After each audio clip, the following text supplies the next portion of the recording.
shattered lands, heroes rise, emerald warriors piercing skies, crushing foes, blood-soaked blades, legion formed, never fades.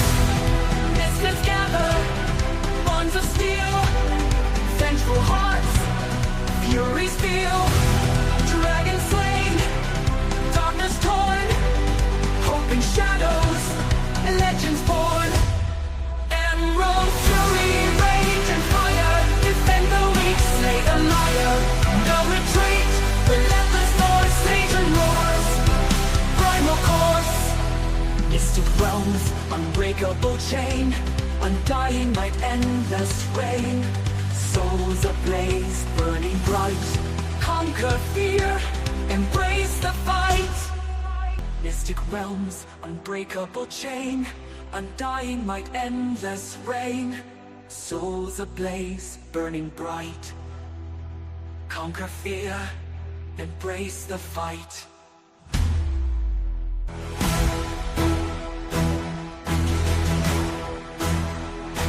Through the night, storms the light, heroic hearts, world inside, fierce and roar, endless rain, souls ablaze, burning bright, conquer fear, embrace the fight. Through the night, storms the light, heroic hearts, walls inside, fierce and raw, nails inside, fierce and raw, never yield, innocence saved, battle sealed. Let the quest pass unknown, blood and sweat, seeds are sown, shield the meek, ruthless doom, emerald legion's final bloom.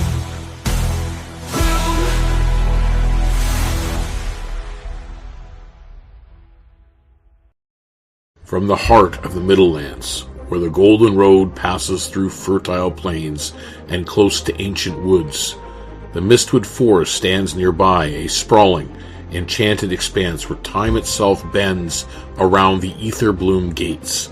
But all is not well beneath its twilight canopy. An imbalance stirs, a fracture, unseen but deeply felt, spreading like a shadow across the roots of this fragile land. 6 adventurers, bound by fate and driven by purpose, stand poised on the edge of a mystery older than the trees themselves. Their journeys will carry them through the quiet of the Middlelands, a quiet where secrets fester and alliances fray. Their choices will shape the future. The balance of magic, the breath of the forest, and the heart of Foreverland itself now rests in their hands. The heart of the Middlelands beats, but its rhythm falters, and so the story begins. Welcome, your path is set. Roll for initiative. The fate of Foreverland awaits.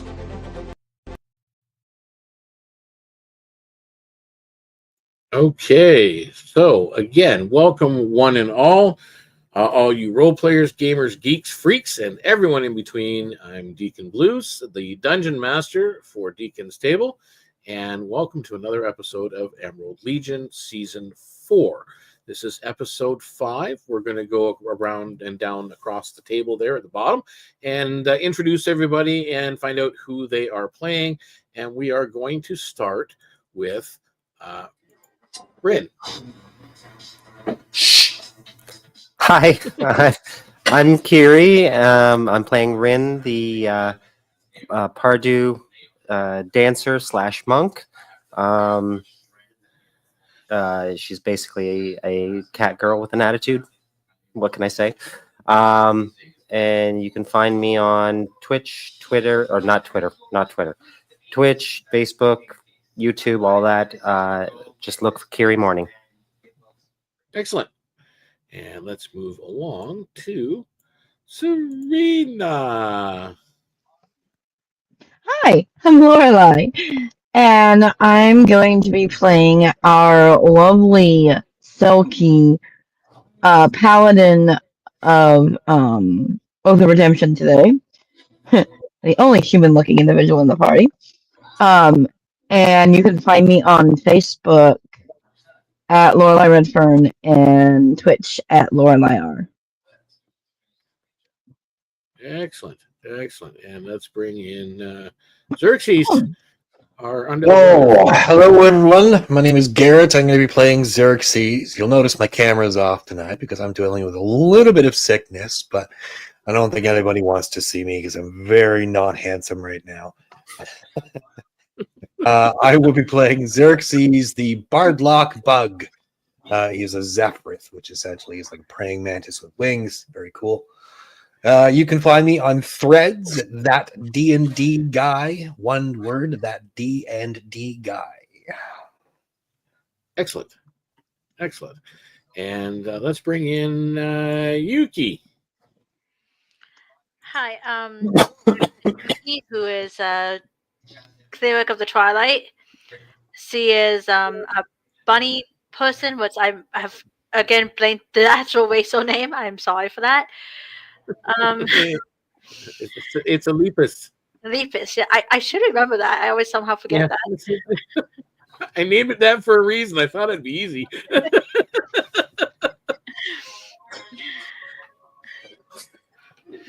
But yeah, somehow I always forget the actual name of it. That's okay. And let's bring in our favorite combat chicken, Oswald. Hi, Black Lioness. I'm the one playing the combat chicken. His name is Oswald. He's a rat-type bird folk, paladin of the Oath of Glory. And specifically in terms of rat-type bird folk, he is a ostrich rat-type bird folk. So he's fast. Great. Fast runner. Good at running away. And we have Passiflora. Hi, I play Passiflora, a Tinkto Moss Dancer. She is a rogue and why can I always mess up the second half of that? A rogue ranger mix. A Gloomstar. Basically. For some reason I mess it up every time. That's okay. And I did flash this here for merch because I mentioned that because we mentioned Combat Chicken. You can get Combat Chicken merchandise. Yay! For those that are interested. You can grab a You can get your very own combat chicken at home. Oh God, we're all gonna die. Have you seen it? It's cute. He found like a really cute version of the combat chicken. Very It's cute, great. actually. Yeah. Yeah, it takes. I want to get a shirt. We're gonna have some fun. I There's still gotta there are t-shirts and that, and we like to have fun on the in their Discord and through our chats and through our streams and our community, and that's one of the ways we do it. So. Again, welcome everybody for all you viewers and watchers at home, either now or later on down the road. I notice we get a lot of subsequent views after we do post the episode, and that's perfectly okay as well. Again, if you're following along, you can become part of the narrative. You can become part of the world itself by joining on with our Discord at any point in time. There's the Discord join link. So if you want to write it down and you can join up, you can role play with the players themselves. In our Discord community, you can contribute to the world. You can contribute to the storyline of Emerald Legion and other stories as well that are going on. That's all part of it. This is the world itself was developed originally by myself. It is an ongoing development and community contributed world as well. So we do have members of our development team here. Oswald actually is working on a section. Passiflora and Serena have a region of the world as well that is under their control and their development. So it's just a lot of fun. So everybody can add to it and become part of it and put their name on something. Just have some fun with us. So in the meantime, guys, we're going to get back into where we were last time when we left off. Just to kind of recap a little bit, the laboratory lies in ruins around you. It's once humming machinery, now silent and dark. Shards of Etherbloom crystals glitter among the debris, their faint light casting eerie reflections on the walls. As you sift through the wreckage for clues, a slow and deliberate clap echoed behind you from the corridor. A figure stepped into the room, their silhouette framed by a faint glow of magic still lingering in the air. They're clad in dark robes embroidered with golden threads, and their faces obscured by an ornate mask of polished brass. Their voice smooth, dripping with condescension. Impressive. I didn't think you had it in you to disrupt such delicate work. But to your dismay, your meddling has not gone unnoticed. You have no idea what you've stirred. You can meddle with the best of them.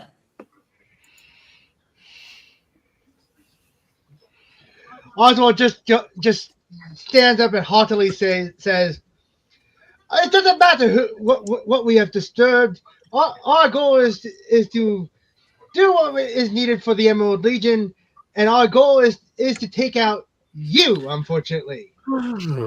You hear the sound of a yawn from on the other side of the mask. I think you talk too much. Talking to Oswald. They're gonna. He definitely talks too much. He's just standing there at this point. And who, pray tell, are you? Oh, great and wondrous masked one? Well, you do have the great and wondrous part. Wearing a mask, but you can call me Arias. Baron Arias Thornquill.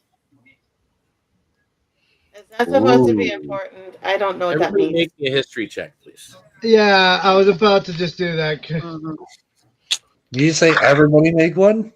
Yes, everybody Okay, make cool. I me just wanted to make sure. Hey, DK, my headset's messing up. Is it okay if Oof. I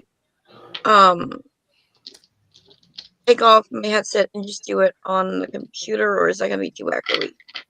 Well, let's find out how echoey. We'll play it by ear. Yeah, we're gonna have to play it by ear. Oh, that's bad. I'm Is sorry. Yuki still knocked out? Because I'm pretty sure she was injured last time.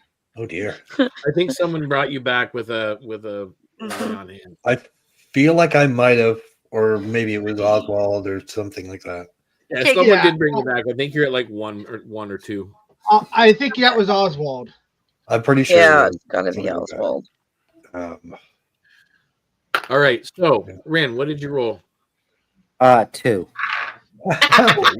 You've never heard that name before in your life. But then again, you are from, a different empire and on the outskirts of that empire to begin with. Serena, what did you roll? And don't care.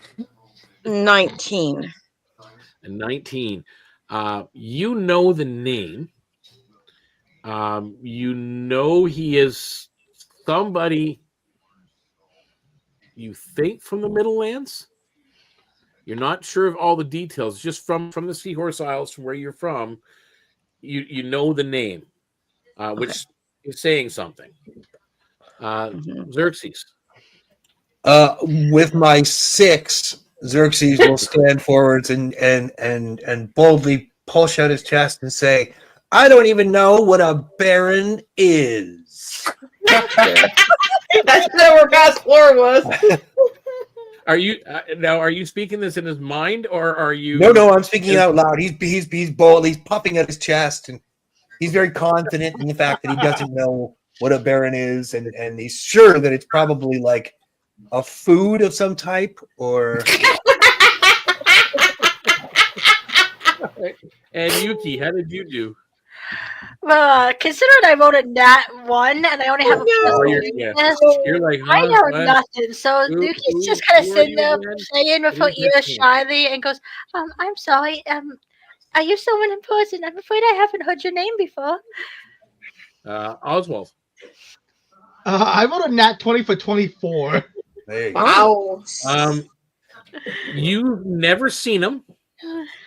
You don't know exactly what position he holds and in what city or what town, but you know he is a person of importance, not just here in the Middlelands, but beyond, including Osafia. Now, what are you doing here? I wonder. He's Passive being Flora. a bad guy. How'd you do, Passive Flora? I got a 15. Hey, all right. You've heard the name as well, even in the Seahorse Isles. You know it's a person of importance. You thought from the Middlelands. Well, I mean, I've heard the name, but if you're doing this, there's got to be some reason why you're here, and probably a bad thing. Because I saw how sick the forest was, and I think you're encroaching on this person's territory. And even if you are important, you don't mess with people's territory. Either way, you guys will eventually figure it out, I'm sure. And with that, you see him raise his hands, and in a swirl of energy, vanishes. If you have Arcana, you can make an Arcana check if you wish. He ran away. What a coward he is! Big words. It just shows how intimidating we are. Oh, I do have that. Well, you're very intimidated, Miss Poison Frog. Of course I am. That's my job. Ah. Good job.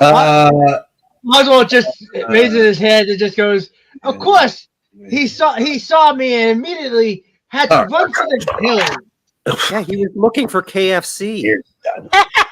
Okay, you rolled Arcana, Xerxes? I did. I'm my dice that were rolling well are now not rolling well. I rolled We a need 10. to go into dice jail.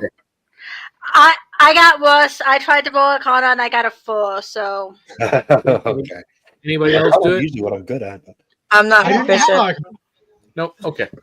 All right, so yeah, you guys don't know how he did it, but he's no longer there.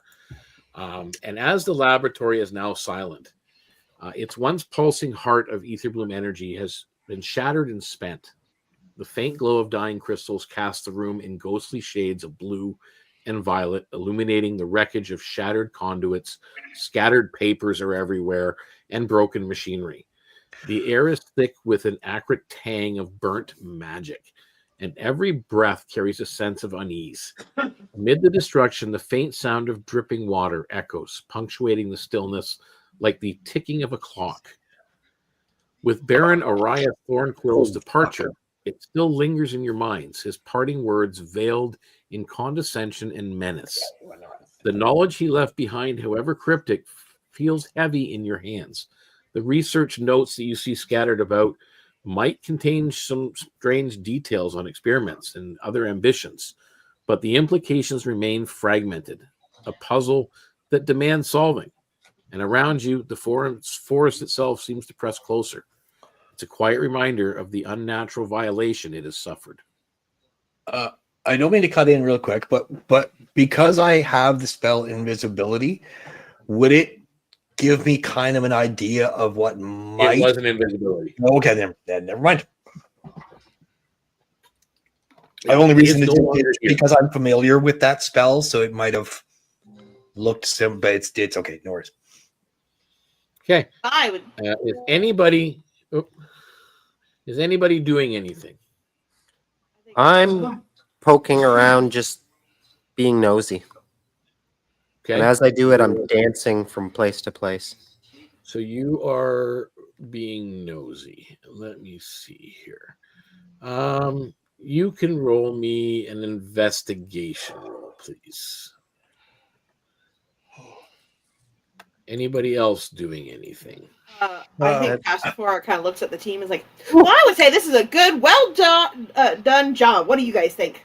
I think Serena is going to help Rand look around to see if she can find 22? anything interesting in the Okay. papers to try and kind of figure out something. All right, so you're And kind of looks at- looking through papers and helping Ren out. And then looks Anybody over else? at. I'm sorry. Yeah, anybody else doing anything? Can I investigate the spot where he disappeared to see if there's any indication of what made him disappear? Okay, you can look at that spot. And let's see here. You can do me. You can actually make me another Arcana check now that you're standing there. And with Serena and Ren, I'm going to get back to you guys. When you guys are looking around through these fragmented research notes, there's reference to a dusk wreath grove. and the Accord's interest in the Etherbloom energy at that location. My dice are just not great tonight. That's a natural 1 for 6. Okay. Yeah, you have no idea where he's Banish the dice. Gone. Where did he go? Do we know what that is? You can. Let me see. Who among you would anybody among you know what that might be? I don't think so. No. None of you would actually. Maybe Oswald. Oswald, make me a history check, please, with disadvantage.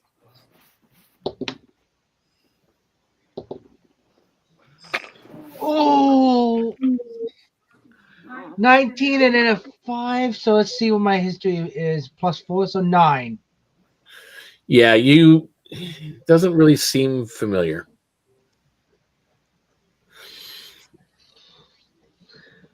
Okay, he just goes, not that I don't really know what kind of spell he just used to get out of here. If you wanted to go, You were looking for spell. You were thinking of Dusk. The actual name of it was that they came up with Duskreath Grove. Oh, the name of the place. He goes, I have no idea about that place. Okay. Anybody else? Yuki, are you doing anything to add to it? She's just kind of helping look around right now. Okay. So I got 3 people looking around, and Xerxes is just kind of standing where the guy once was, looking around, a little confused. And Oswald and Oswald's actually gonna go help Serena. while nudging her and going, looks like he decided to disappear like a coward as soon as he found out I knew who he was. Maybe him I'm disappearing sure that's why. wasn't a bad thing. I'm not sure we could take him on. That's why I'm doing this. And I think House of Flora is like making little like rudimentary traps all around the outside edge of the area. And okay, you gloating? so you're going to go around and make these little trap things around the area. So you're kind of looking at the nature that's around. And she's like trying to fortify the territory. You know, because she's pushed the people out of the territory. Now she's trying to fortify it. Are you not telling me that you're setting up traps? Drop hints. Again, there are 4 individuals out of 6 performing the exact same task. Pretty much. Technically not the same. Again, there's always multiple things to be done. But you did find reference to the Duskreath Grove in those particular fragments of information. Is there anything else you're doing with those fragments of information? And I need a nature check from you, Passiflora. Okay, I can do that.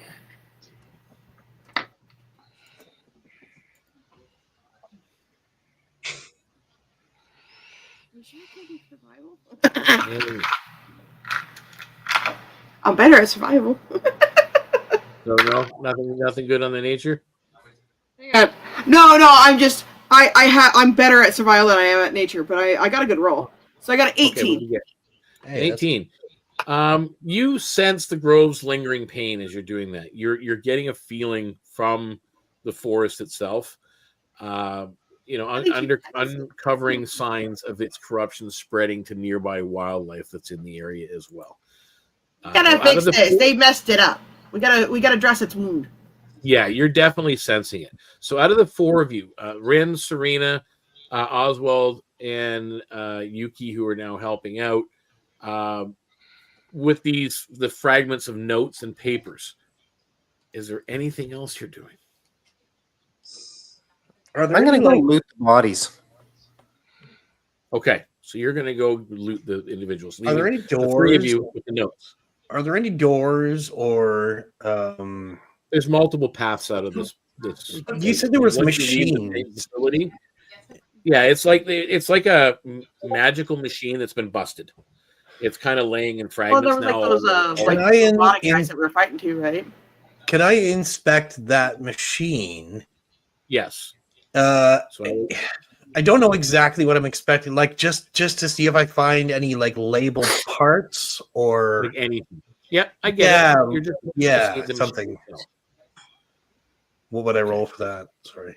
An investigation. Thank And you. Yes, all right. For the three of you that are left looking at the fragmented on, notes, baby.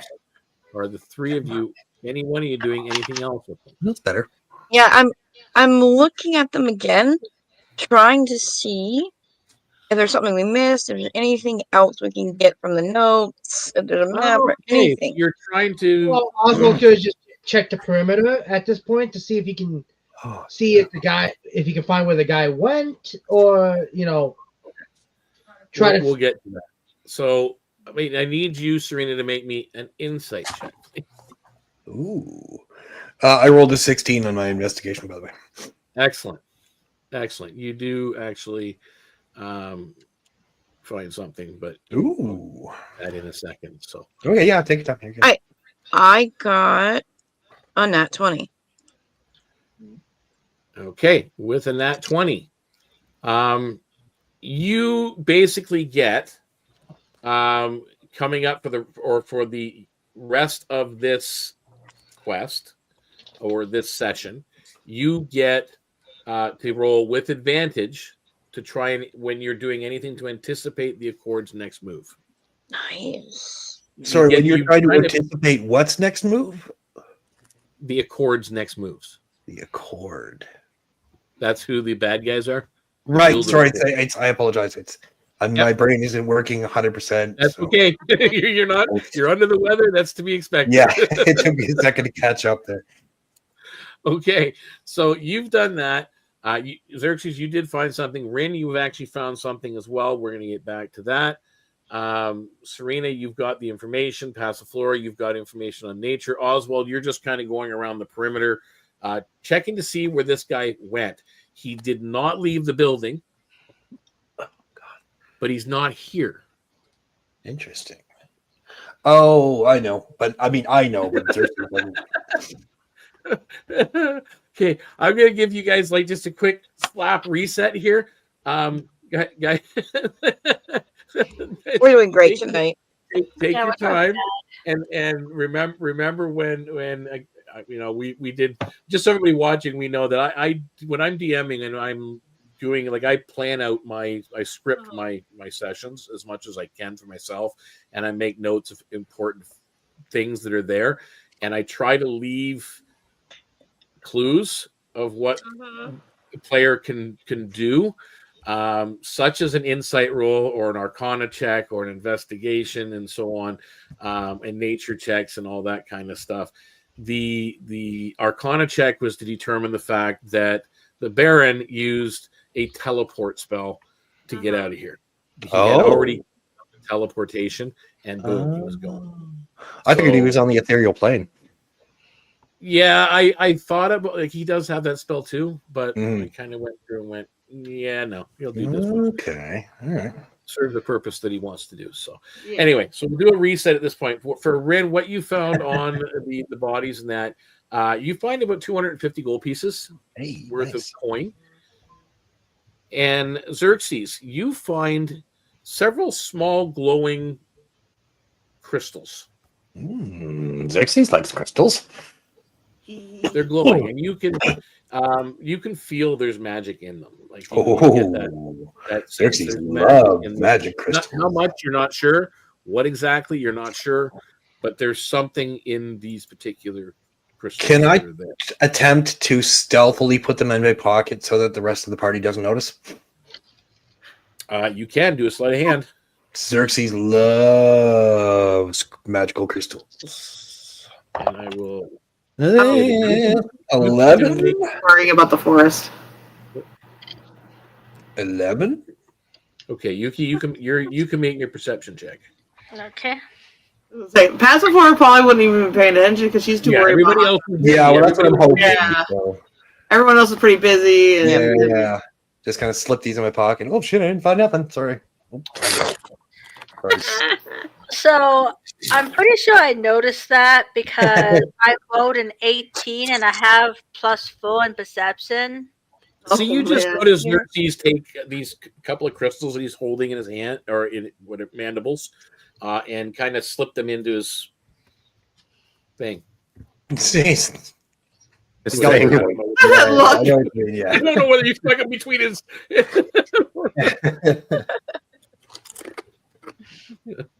Okay, So you noticed I decide to lecture him.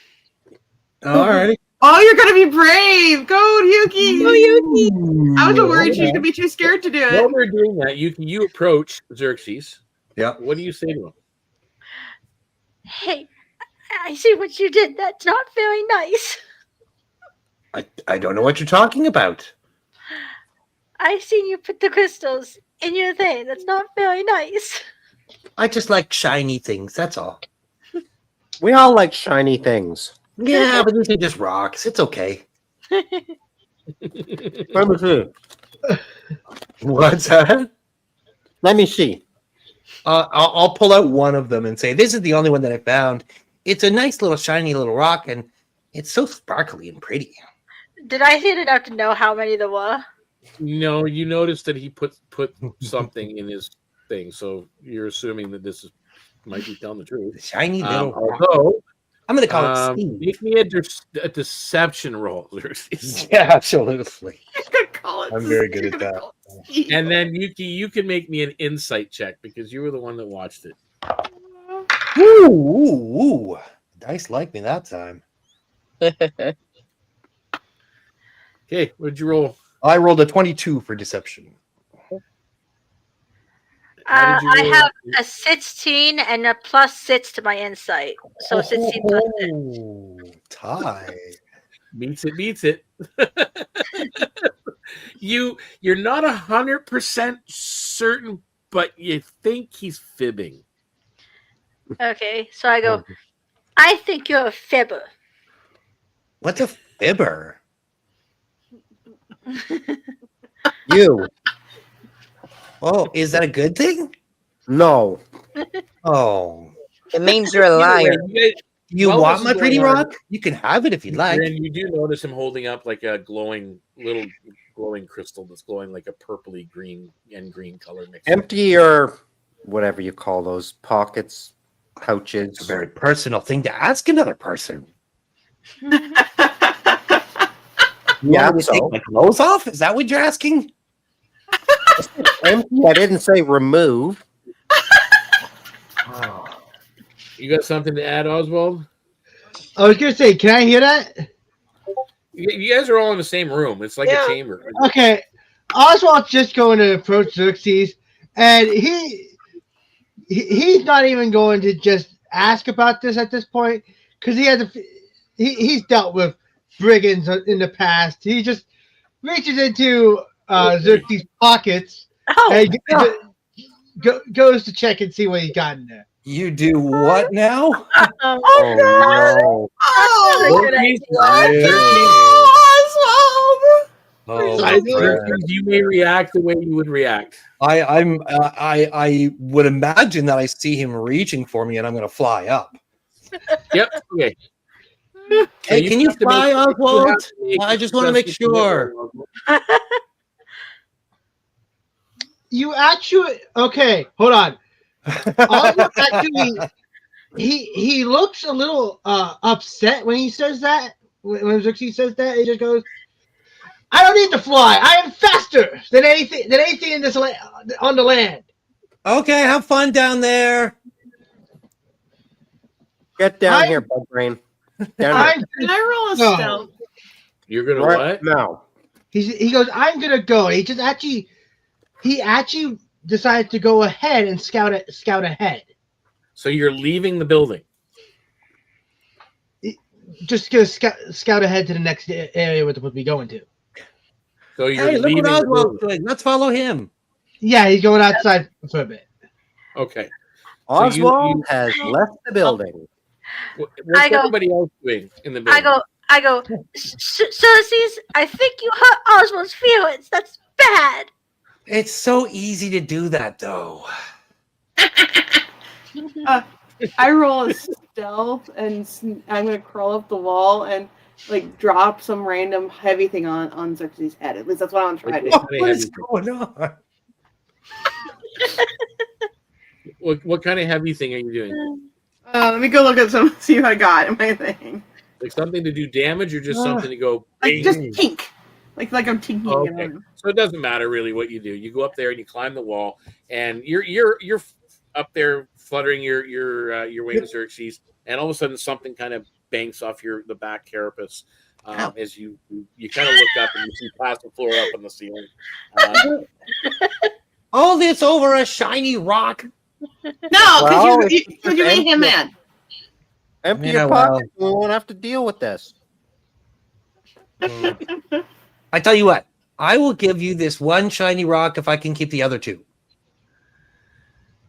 Okay. So he's just now admitted that he's got 3. Gib. Serena. Yeah. So I see you. Huh? Oh, I was trying not to interrupt. Again, you admitted that you stole something in front of a paladin. Well, it wasn't really stealing. It was like I found it, and then I was like, maybe I could just keep these because they're really only shiny rocks. That is called thievery. And Wait, you don't so- know what the manner of those shiny rocks is, but I need to go calm down the combat chicken. Okay. So I will let the other 3 of you handle the thieving bug, and we will deal with that later. So when you guys find something the next time, that's stealing, right? Because you just found it. No, Not when we're technically, no one had sharing. claimed it yet. Well, I am sharing. I'm just After not we caught sharing you. right away. The difference is, if you try to hide it, that is stealing. Oh, I God. don't know if I consider that stealing. Stealing is when you take it away from someone that already owned it, isn't it? That's right. Well, Thank you. the You dead see? guys owned That's it. I'm just tinking you because you ran away, and that's a didn't run bad away. way to deal with problems. You need to be a manly bug and deal with it. And I will fly down and set one of the crystals on the ground and then say, let's follow Oswald because he's probably getting hurt right now. Serena will leave the situation and go check on the combat chicken. Serena follows Oswald out. Yuki For is those of you regretting left behind, saying the anything Xerxes because it caused a big fight. And Xerxes Rin puts scoops one up the crystal rock. on the ground. And what's the rest of you doing? Passiflora, you've hit the nail on the head and agreed with Xerxes. Basically, he didn't steal anything. He just flew away from a situation. Yuki is regretting saying anything because it caused a big fight. Does Passiflora notice that like you're upset at all? Is Xerxes well- looking upset? I apologize. Is Xerxes looking upset? I No, don't think you- so. Nope. I think No. Xerxes is probably a little bit more confused than anything else. I He's know, Not right? understanding the whole He's concept. still got 2 rocks, so he's happy. I was asking if The other one. Yuki was. Oh, I apologize. Oh yeah, Yuki's looking kind of upset because he caused a fight. So I don't know that it was a her fight. ears are kind of going down. She's kind of hiding behind I her shouldn't have said ears. anything. We are growing as an organization. I think Passiflora climbs down off the ground and kind of comes up to Yuki. Like, thank you for telling. He doesn't need to run away like that. Trying to like encourage her, even though she's not doing it the right way.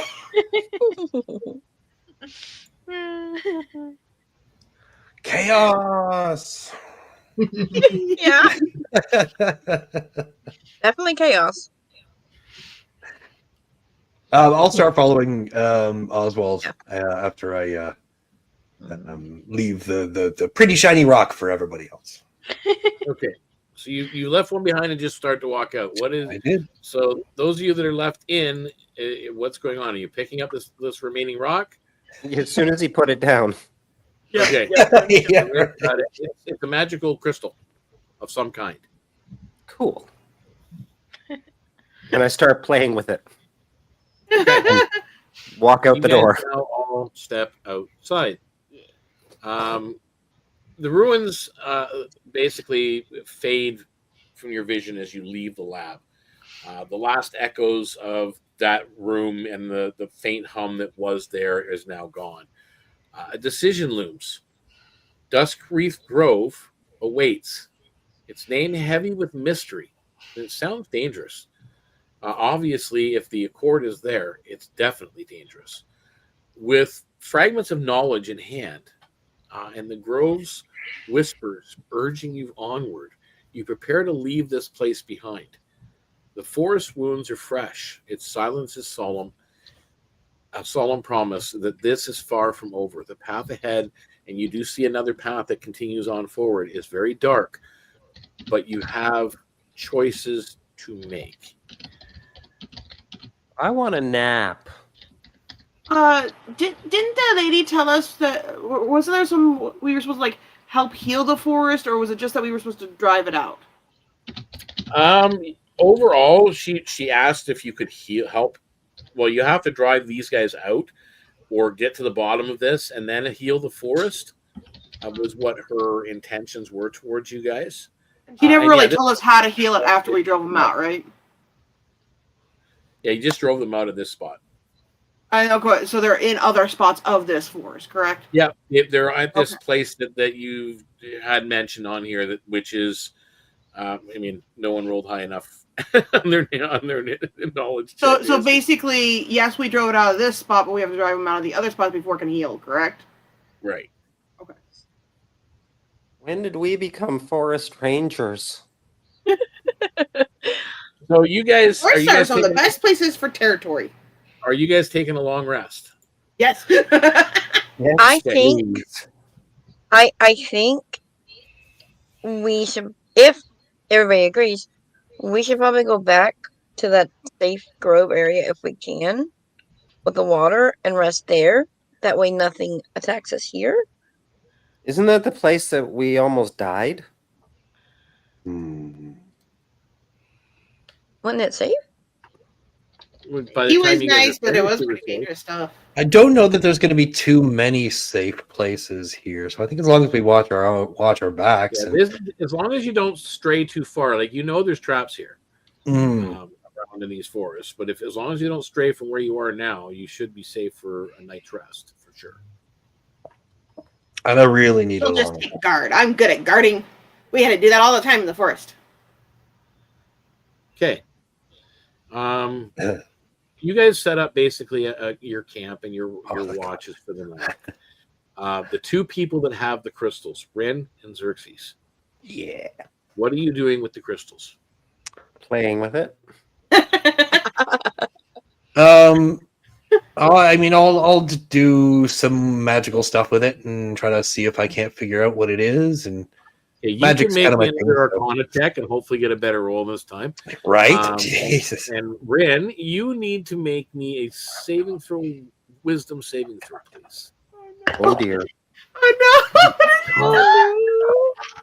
Ooh, that's nice. Dirty 20 for my Arcana. Dirty 20, okay. And Ram, what'd you roll? 19. 19, nice. So you're fine, but you realize, at almost the exact same moment that Xerxes, you realize these are not three crystals. They're three pieces of one crystal. Oh. Ooh. And there is a tie. You feel that there's something pulling. As you're holding it, you're feeling a pull towards the others. Okay, so I'll spend some time. How I guess I'm investigating these crystals. Essentially, eventually, I should say, I would work out that the two pieces that I have kind of fit together. Yep. And it seems like there's a piece missing, and so I would go out to Rin and show her the two that I found and say, look, they fit. It's a big shiny rock. Okay, as soon as it comes within maybe a half an inch from the other crystals, they together as one, and they start to pulse in a purple light. That's cool. And the magic you sensed before, now all six of you can feel some kind of ancient, powerful magic coming from that crystal. Oh crap. So as the night goes on, and I'm sure conversations happen around the fire, the decision would be pretty straightforward. Do you take this powerful item, which clearly they may have thought destroyed, and take it right into the heart of their encampment, or do you turn back and return to the town of Mistwood? Interesting. I don't think it'd be a good idea to take it to them. Also, do we feel whether it's like a good power pulse or a bad power pulse? Like, can we tell? Is it malevolent? Or is it neutral, good or bad? Can we tell it all? Who is lawful? Lawful? Are you lawful good? That's a good question. I'm true neutral. Chaotic neutral. That's not surprising. Lawful good. You are lawful good, Serena, are you not? And what The about two you, paladins over here. Okay, the two of you. This thing is not evil, but it is the furthest thing from lawful that you can possibly think of. Oh, a chaotic item. Oh boy. I'm chaotic. More like, now that you're getting this feeling, the longer you're around the campfire and you're talking about it, it feels very comfortable actually, Ren, in when you touch it and handle it. You can feel the power, but it feels comforting to you. In an essence, if you're chaotic in any way, it'll be the same thing for any of you that are chaotic. But the lawful, those that are lawful in the party, you're definitely getting, this is an artifact, an ancient artifact, not just a magical item. I don't know that we should bring it too much farther in case it is what this person is looking for.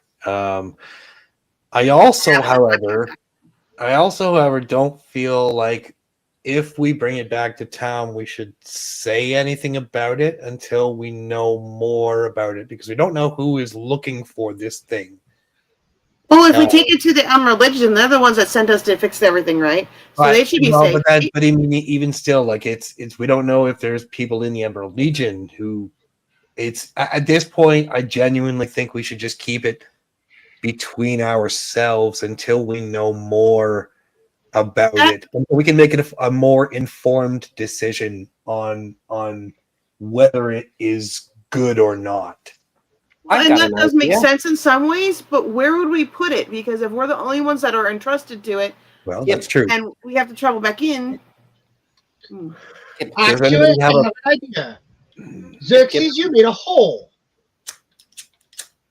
You're gonna put an artifact in the hole? Yeah, but everybody knows about my hole now.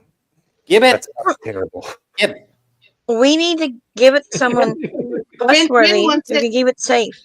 Ren wants it. Ren wants it. Okay, I will pass it off to Ren. You know what? It's probably pretty damn safe there. You're not wrong. I like her. Yeah. You are still getting the feeling, though, that it's probably not wise to continue with it. Yeah, no, definitely not continue with it. I do not want to bring it to the person. We need to find a good hiding spot for it. Come on. We have to go somewhere. A little bit of going back and recapping the beginning of our quest during episode 1. The Emerald Legion was tasked to go out and find out what was going on in the thicket, and find out, just gather information and intel. Yeah, we weren't supposed to finish it. We were supposed to just find out. Actually, originally weren't even supposed to engage. There was no actual order to even engage, and you've done so. That's true. So I'm just kind of recapping, and that was what you were kind of said. Go out and find out, bring back whatever information you can find. And you've got a lot of information now. You've got all these notes you've gathered up from multiple locations. You've been able to put together some of the information yourselves, so you know about this next area that apparently is the Accord's next target. You're not really sure where that is. But probably someone who might be able to tell you a little bit more about where that is, because you've you've met Fenwin already, the cartographer. Oh, it is. Yeah. So just kind of recapping and going back, because I know it's been a couple. Well, been about a month and a half now. So just going back to recap from the beginning. So with that in mind, the night goes by, and in the morning, what has the party decided to do? I think we Also should, raises. Ooh, sorry. let's go back. I think we should go back and give it to someone, or at least inform someone trustworthy of what we have found out. Who is Also trustworthy? though? Oswald raises a finger and goes, "I think I know just the person. There is a Me. person in town who's not very gold focused and money focused. The little goblin that's in the roaring fox. Who, Gabba? Is he And- is Gabba part of the Legion? I mean, I think Ned tried to like recruit him because he told him he was the leader or something like that, and then he got found out that he wasn't the leader, and then it was just this whole thing. But as far as I know, he's trustworthy. He seems like a good little goblin. I thought it was a girl. Yeah. Excuse me. I Yeah, apologize. it's okay. Yeah. We should maybe. Here's what we do. Because the Emerald Legion is trying to get more people, right? So what you do? You say, if you protect the crystal for us, we'll get you into the Emerald Legion. Yeah. That way we get An honorary member. 2 birds with 1 stone. Is it? What is that about all who we're originally getting? hired us? What's that, Ren? I said, is that all we're getting? What's that? To be a member of the Emerald Legion? I am. Guess so. That's just what I'm using for Gabba. There's later perks that you know of. You've heard anyway. Is there like And there will be- like a company hot tub or something? Like the Emerald hot tub or something? I don't know. That's weird? All right.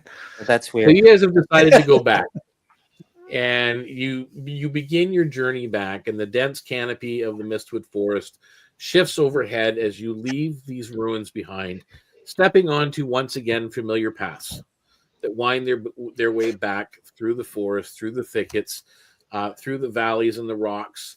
The journey is quieter than before. No immediate threats seem to lurk in the shadows. The weight of your discovery, though, clings to you like the damp forest air. The Etherbloom shard that you have pulses gently. A beacon of raw energy, barely contained. You can feel it. Even though you know your packs, you feel its hum. A reminder of its power. It's still down my top. Oh, it's down your top. So you definitely feel it. The Accord sought to exploit this artifact, and if left unsecured, it could easily fall into the wrong hands. So making this decision was wise. As you draw closer and closer over the days of travel, you get close to the town of Mistwood, and when it is within visual range, and you're getting closer, you see the tower and the barracks coming up along the road. You hear the distant clang of a blacksmith's hammer.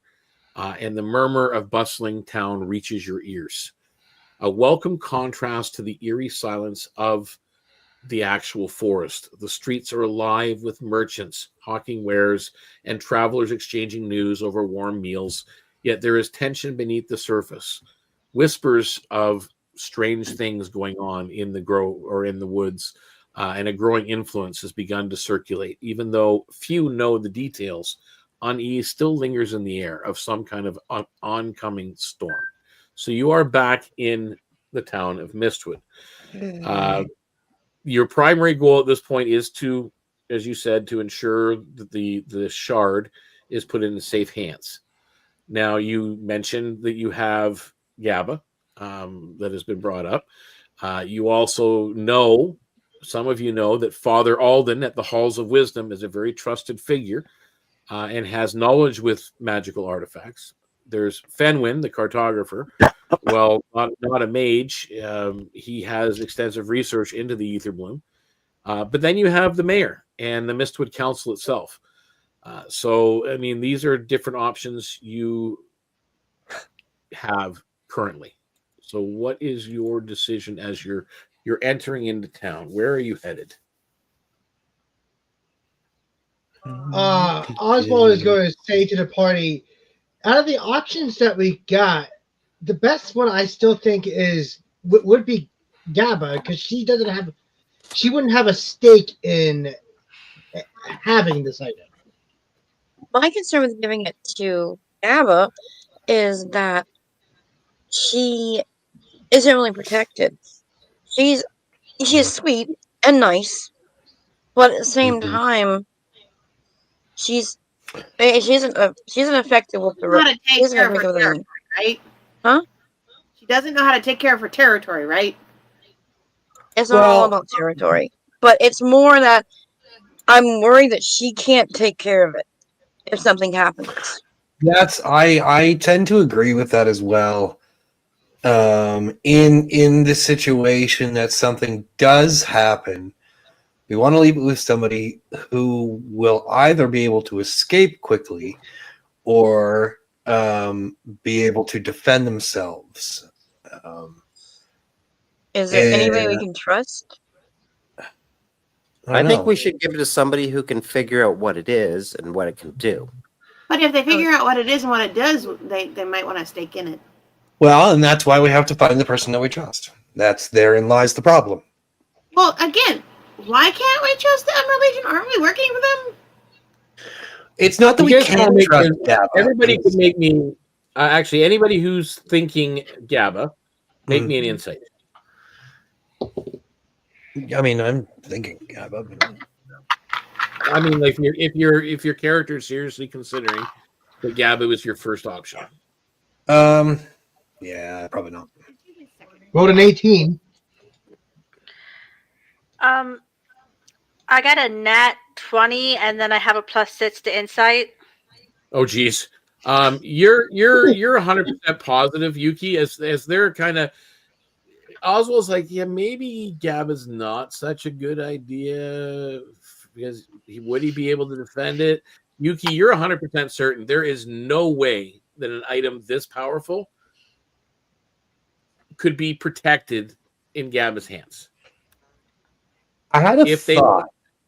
After everything you guys just went through and have it in your possession, if those forces came after Gabba, no more Gabba. Gabba's a younger adventurer than us. Does the magic now? This is a question for the DM.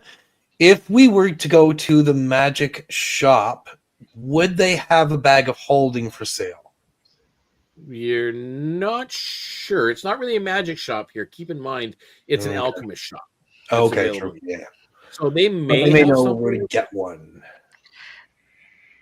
Yeah, something like that would be any of the. I mean, the temple might have one. The mayor might have one. Why would you need? The mayor works very closely with Aldrich.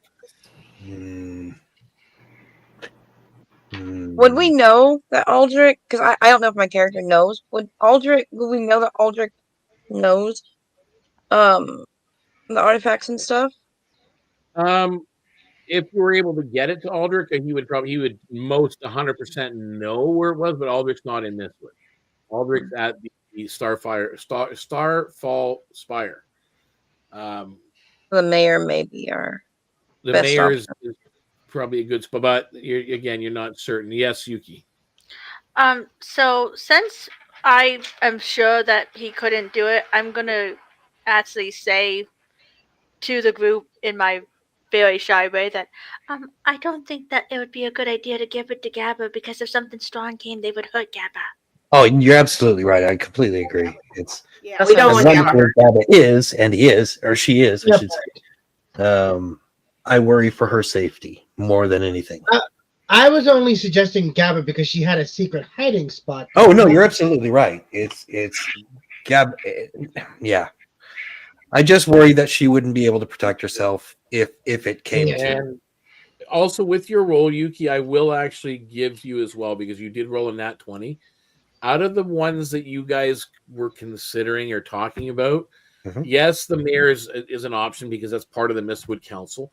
But Father Alden at the Halls of Wisdom, who is under the Elizabeth Woodhouse, is probably the most trusted figure that has extensive knowledge of magical artifacts. Okay, Elder, so- what was it? Elder what? Father Aldrich. Father Aldrich, yeah. So I would bring that up Not as to well. be confused with the Aldrich. No, I just have to say it to help me remember the names. If I don't say the names, Your Oswald just raise his eyebrows and go, "You want to take this Father Aldrich?" Yeah, sorry, it's Alden. Alden, ALD. Alden. Sorry, I'm not Father against Aldrich. that. The church has a lot of power behind it. Maybe not necessarily right here, but if this church were attacked, it would certainly rally a lot of strength behind it. That may be the best Father place to Aldrich put it. also has magic that Yeah, to him oh, yeah. that no other person can handle. I agree. so it sounds like it's a strong group. His superior, Elizabeth Woodhouse, is probably like one of the most powerful clerics in the Middlelands. Well, I just mean like the church in general. I mean, it's if one church gets attacked, I mean, it's pretty much everybody's in. Like, they'll send for reinforcements and so on and so forth. Yep. And from what you guys have heard, and especially Serena, you know this because again, and so do you, Oswald, that this temple to Brolin is the main temple to Brolin in the Middlelands. Oh, dang. Okay, yeah. Like it's not. This isn't a small shrine or a church. This is a major temple. I hate to say it, and I wish I didn't have to, but religion has power. And it's the best place to put it. So, Yeah. Okay. Sounds like it's heavily fortified, so I think that'd be the best place. I'll go ahead and do it then. Why don't we let Rin do it? Keep it until we get there. Yeah, why don't we let Rin hold on to it? She seems to have the most attachment to it. So she's like, yeah. Well, exactly. Yeah. I feel like we're probably not going to be able to get it away from her. I'm not going to argue with that one. So you guys make your way to the halls of wisdom. Yep. And all when of you us. climb the marble, what's that? All of us. Yeah, there's the group. Yes. You guys That climb part the has to stairs. stick to fortification, so of course she's going. So you guys climb the marble stairs to the halls of wisdom. The massive pillars are there, and the double doors. They open up, and inside you do see some townsfolk in prayer. Kneeling in prayer, off doing reading because there's more of it's almost like a library at the same time. So they're sitting at desks, reading books under lantern light and candle light. You do see many acolytes here, surprisingly. Like as I said, this is a small town, but there's currently, from what you see, about a dozen junior acolytes just about helping, the townsfolk or performing various duties within the church. You do not see Father Alden currently, but you do see Elizabeth Woodhouse, the high priestess of Berlin. She is actually up on the raised dais at the front, in front of a font of water. Looks like she's performing something or some kind of prayer. And her, even though small in stature, she turns almost immediately as that door opens and looks at the group, the six of you. Hello. Oswald just approaches Elizabeth and goes, "Oh, great worshiper of Berlin. I would like to introduce yourself to the Great Emerald Legion. We have come. You know who you are. We have come with something that we need. Something that needs to be. I know you have something. I can feel it. Yeah. And we thought you might be able to identify what it is. Okay. I'm gonna. Can I rush up and say, hey, maybe we should talk about this somewhere a little bit more privately, with a sense of urgency in my voice. Yeah, you say that, and right off the bat, it looks like she was looking at the six of you, trying to ascertain something, and then as Xerxes, you kind of ran up and said this. She says, some words of wisdom.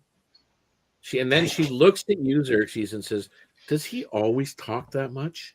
He Yes. does, whether you want him to or not. And I will admit, every now and then there's a little tiny nugget of knowledge, and it's useful. So I know about his character. He's well known in these parts. He's done some great service to Mistwood and to the Middlelands themselves, and his family is of some repute. But he's great at taking the hits. That's something. Yeah. Everybody needs a shield. Come to my office, and she Thank you very much. goes and she leads you guys out of the main chambers, down a corridor, down into the basement stairs, down through one area past. You can see like a closed off portcullis area, and you do see some dark halls down past that, with little alcoves off the sides of the walls as you go. Are you taking us to a dungeon? No, but pretty much some of you know it's a crypt down there. Yes. Caves. I would say, when they were on the way there, I think she keeps her voice low when she walks next to Oswald and says, "We're really going to have to work on your learning how to be a little more subtle. You don't say that in front of an entire room." Yes, we do. Yuki's gonna actually whisper to Ryan. Rin, I'm sorry, I'm trying to remember how to say her name. And whisper, the combat chicken's kind of silly sometimes. You should steal one of his feathers. Oh, I'm gonna steal them all. I'm gonna pluck his ass off. Can I pass the floor? I'll get right 1 second. Yeah. Xerxes, I'll get you in a second. I was also thinking about talking to Oz. I was like, you and we need to do a sneaky mission together so I can teach you how to be sneaky. You're bad at it. Blatantly, you're bad at it. Xerxes, you want to add something? can I attempt to memorize the path that we are taking? Okay. In case we need to not be here in a hurry? Roll me an intelligence check. Yeah, I'd love to. Just in case. Oh, 19. Okay. Yep. You don't seem to have a problem remembering it. Yes. Just Oswald. in case. Also, just going to reply to Plastic 4. There is no glory in sneaking. There's no glory in dying either, dumbass. And there's also no glory in you giving away everything you've never at all got in country. Elizabeth, from the little pip and snap that is ahead of you, that's leading the way down this passageway, you hear chuckles with some of your comments as you're going. And it looks like she's trying to refrain from doing so, but she's she can't help it. The first chuckle you heard was when Rin said she was going to pluck his ass bald. And, that started it off, and then it went from there. Yes, you. Because Oswald was like, there's no staying and sneaking or anything. Yuki's actually getting kind of annoyed with Oswald right now. So she's actually making annoyed bunny thumps. So it's like step, step, thump, step, step, thump.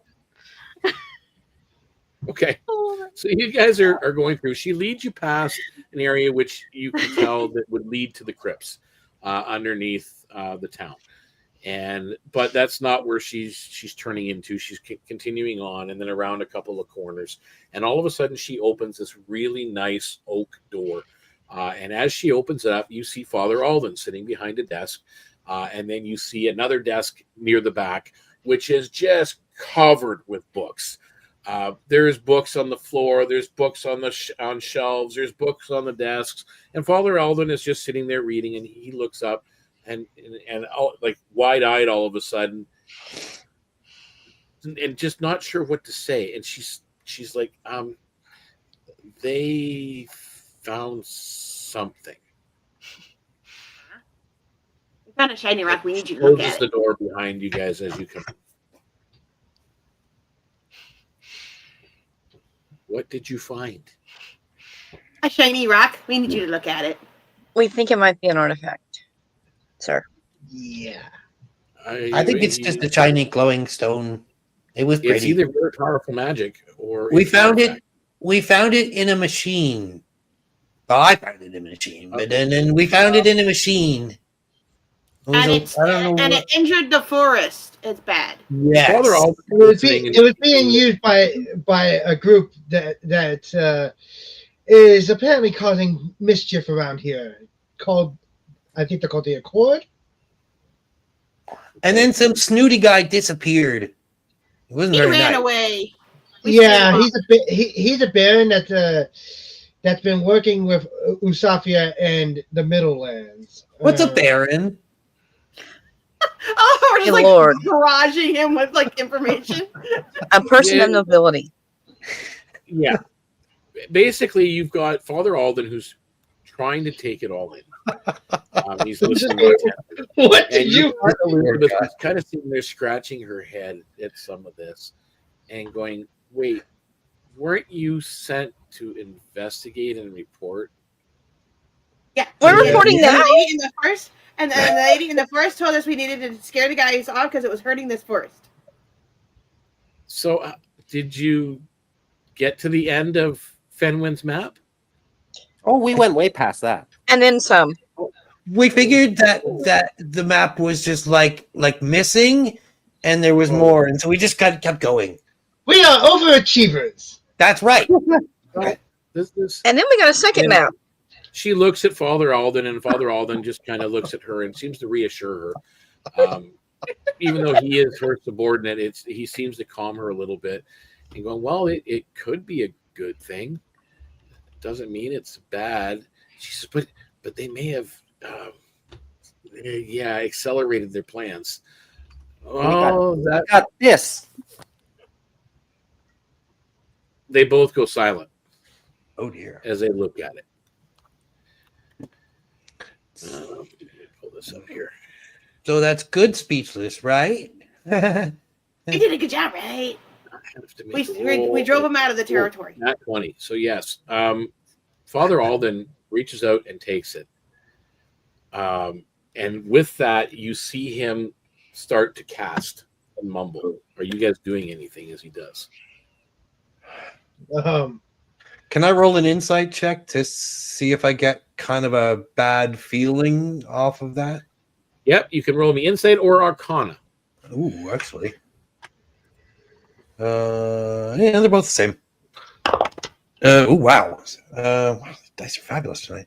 Hold on a second. 17 plus 5 is, I'm stupid, 22.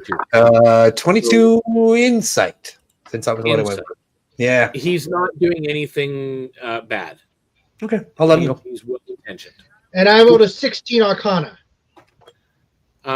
It's protection magic. Cool.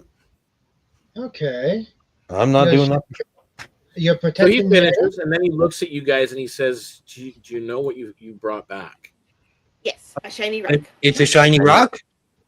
An It's some artifact? sort of artifact? This is an Etherbloom core shard. This is from the Etherbloom. Okay, Is that Oswald important? draws Daffy Duck style. He just goes, ah! Oh, Is that we found important? in the Etherbloom, so that makes sense. I think it's important. Yeah, you guys all know, like everybody knows of the Etherbloom. It's the equivalent, if you're D&D 5e in terms of Feywild. Oh dear. But, Okay. Yeah, so pretty much everybody knows of it. You know that fairies and the like come from the Etherbloom in general. Anything that's chaotic in general comes from the Etherbloom. It is a very chaotic, wondrous place. But because of the chaos, can be easily corrupted, which seems to be what the Accord is doing. Do you share the other information that you guys have gathered with them, like all the notes you gathered up and all the rest of that? Yes. Yeah. Yeah, I guess so. Yeah, I haven't seen a reason why not. In for a penny, in for a pound. Oh yeah, I think Passiflora overwhelms him with everything she knows, which is probably not the case. We also know where they're going to strike next. Where's that? Hopefully. Oswald goes, who has the map? I do. Oh yeah, And good Serena call. will show the map and the notes. So the fragments of map that you guys found on the Accord. Okay, so it's not very complete, as you knew when you found it, but it was helpful for sure. I'm going to bring this up so you guys can all see it. Now, Mistwood Forest is there. Where you guys were was the top right-hand side, like where you see that little divot in the forest. You were inside the just inside the tree line there. Like you got to remember, each one of these sections is 100 square miles, so it's a lot.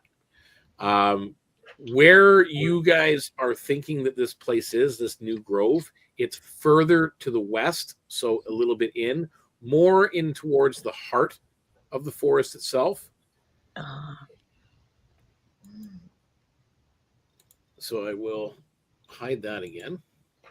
So you guys know that that's roughly where you were and where you have to go. Now, the area that you are headed to, it was the Dusk Wreath Grove. So again, I don't know if anybody's keeping notes on this, but I should. I'm so bad at keeping notes. I am the worst. Or if anybody's I think I'm worse. I don't take them at all. No, I know, neither do I. I never start learned taking properly notes. how to take notes in school, and so I just Normally, Serena's the one that takes the notes. Yeah, I'll start generally, taking notes.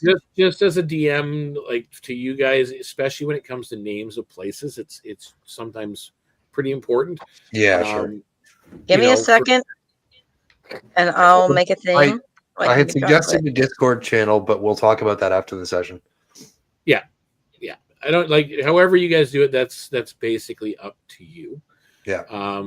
So that area, and you are told right now, they're just telling you, going, that grove is where one of the Etherbloom gates are directly.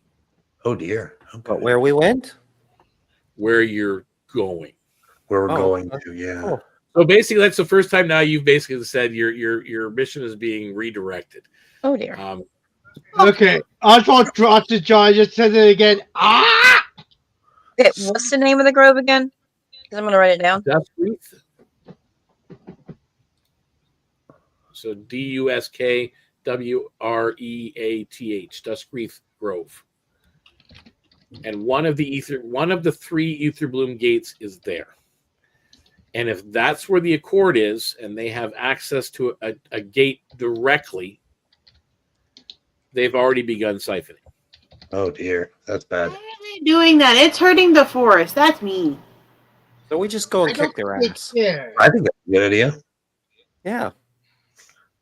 Okay, so with that, they basically, you guys have a conversation a little bit, and you kind of unwind a little bit in the office. And as I said, there's so many books here, and it's crazy. The amount of stuff that you see, and Father Alden's constantly grabbing a book and looking up something and looking at the crystal and looking at you guys.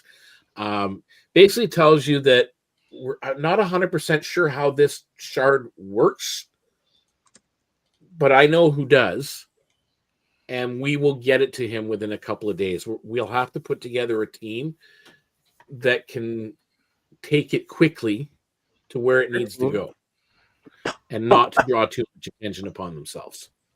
You need sneakies then. Uh-huh. Yeah. Mainly Mabel and Suvis and yeah. Just saying. I had a feeling. Yeah. But Pass the Floor is like, oh, you want it discreet, you need sneakies.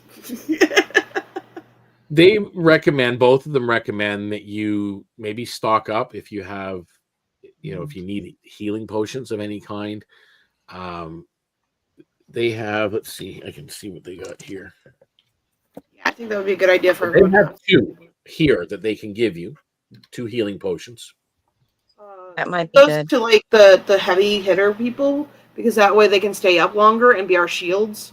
I think that would be the best idea. What do you guys think? Sorry, say that again. I said I think the heavy hitters that are usually the frontline fighters should probably take the 2 potions so that they can stay up longer and be the shields while the others are doing things in the background and hiding behind them and stuff. Oh, yeah, I agree with that. I think that would be Oswald and me. Yeah, because I know Oswald stays up front, and Ren, you go up front quite a bit, but don't you dart in and out, Ren? Yeah, I'm kind of like DPS. I like you and I are kind of like in and out, I think, right? I would say me, Ren, and Serena. Yeah. So, yeah, But technically the other one. I also suggest we give some to Yuki. She is our primary healer. She is the one who will keep us up the longest. It's so best having her safe. right now, there's only 2 in availability. So I was thinking doing like Oswald and Serena first, and then we can go stock up in the town and make sure that Grin and Yuki also have some. And honestly, it'd probably be a good idea for at least one of us to have each one of us have at least one, and our big DPS to maybe have 2. That's what I'm thinking. Anyway, what do you guys think? Sounds pretty good to me. I agree. Sure. Agree. Sounds good. Okay. It is kind of late in the day, and what they've suggested to you at this point is maybe go to the Roaring Fox, grab a room for the night, grab a meal, something to drink, and then tomorrow, during the day, spend some time in the market, maybe go see Fenwin to see if he's got any more information on, maybe fill in some of the blank spaces on that map of yours. Check in at the market, check the market, just ask around different places, basically gear up, and then, head out into the woods at night. It's probably easier at night to travel the forest for sure. Meanwhile, Oswald raises his finger and goes, I think I should welcome you all to have a lovely taste of my chef's cooking. We're trying to stay in the tavern. Why would we do cooking from you when you are going to be cooking while we're traveling? Let's go get good food. He's currently the Roaring Fox, and he's not traveling with us. Not after what happened here. I'm going to keep him safe here instead. I asked the father if there's any way I can get my fan to be improved. You would have to ask at the blacksmith or the alchemist, or there's people in town that might be able to do something with it. Okay. As I said, I think you should spend tomorrow asking around, looking for things that you might want to get. And if you need a little bit of cash, I know you guys haven't completed the mission yet, but I will send word to Knack to try and see if there's some gold he can kind of advance you guys ahead of time, so that you have something to spend. Oh, I how think many that- gold did we get in the Etherbloom cave? What's that? How many gold did I find in the Etherbloom cave? 150. 150? Okay. Yeah. Really? I think that if we can possibly upgrade our weapons to either be magic weapons or something like that, that might be a good idea. It might behoove us. If we have enough for that. I don't know if we're ready for that yet or not. We definitely need healing I potions don't know about that. or healing ability. Yes, definitely need that. Well, Okay. yeah, I just realized that as a bard, I can help with that as well. I didn't even realize, I completely forgot that I had this, but I have Song of Rest, so I can always, whenever we take a short rest, I can give us more hit dice, which is kind of cool. Always a good thing. Well, I am going to, for the moment, I am going to leave you guys to talk amongst yourselves with our viewers. I am going to shut off my camera for a moment while I, perform nature's duties. Gotcha. I will be right back. I will be right back. Oh, myself. I gotta pee. Yeah, I'll be back in a moment too. He's trying to make a constitution check. Actually, you guys want, let's just mute yourself for a moment, and I will bring up this screen, and we will be on break for a moment, and cool. yeah, and then I'll just play the music in the background. Yeah.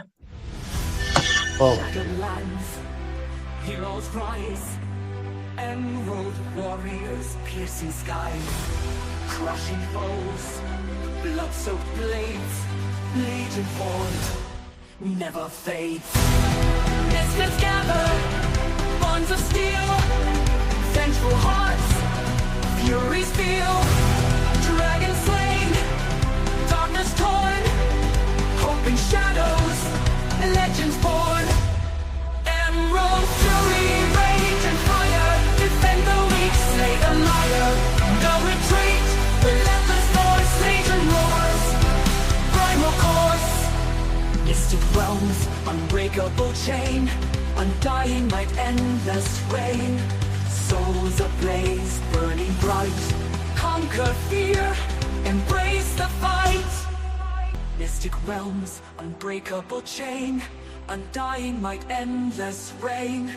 Souls ablaze, burning bright, conquer fear, embrace the fight.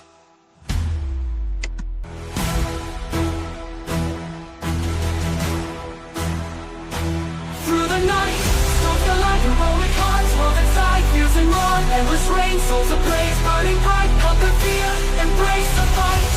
Through the night, storms the light, heroic hearts, walls inside, fierce and raw, nails inside, fierce and raw, never yield, innocence saved, battle sealed. Epic quest, paths unknown, blood and sweat, seeds are sown, shield the meek, ruthless doom, emerald legion's final bloom.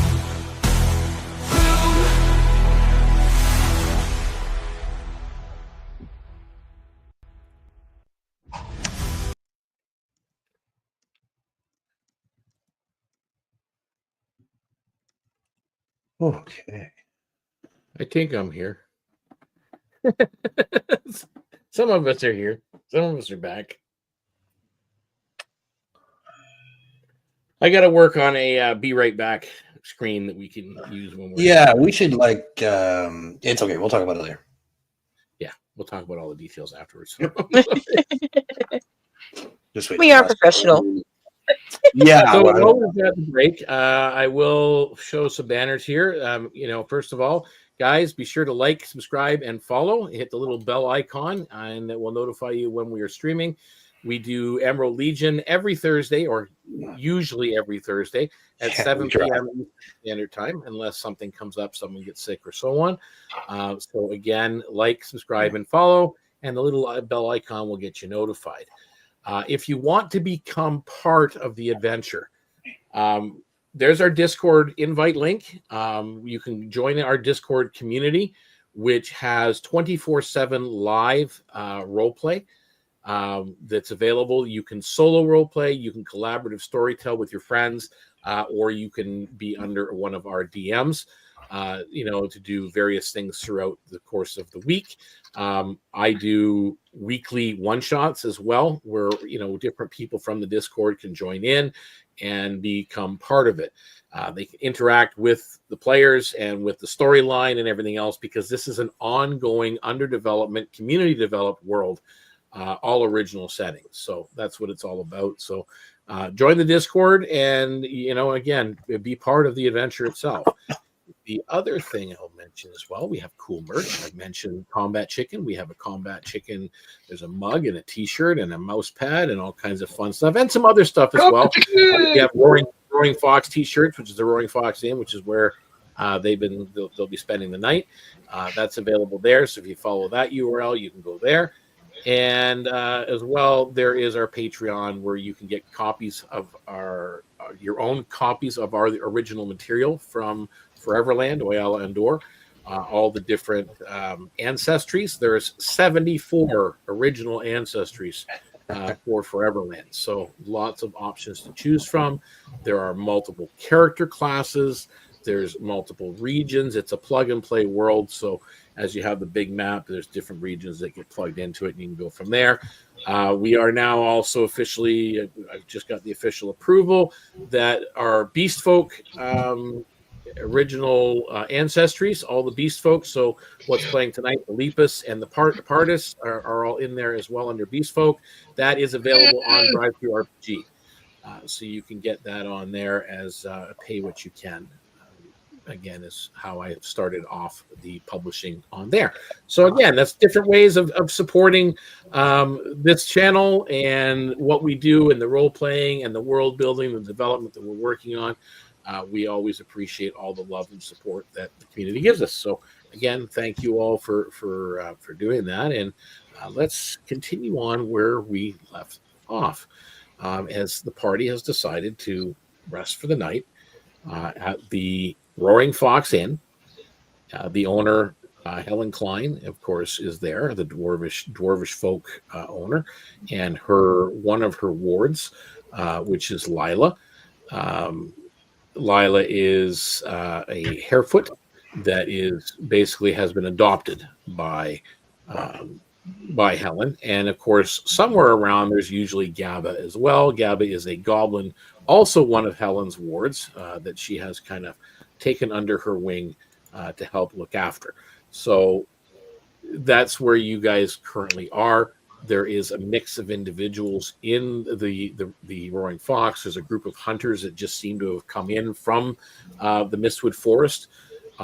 There's, individuals sitting about by the fire and whatnot. So what are you guys doing at the inn? Is there anyone that looks suspicious? Oswald. My thought is I'm curious if anyone followed us. So is there maybe anybody that's looky-looing a little too much? Make me an insight check. Yeah, sure.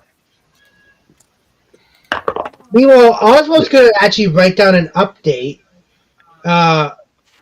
to Knack. Guidance myself. Sorry, I think it's Knack. The guy we work for in the Emerald Legion. Yeah. And he's basically going to send it to his messenger to give to him.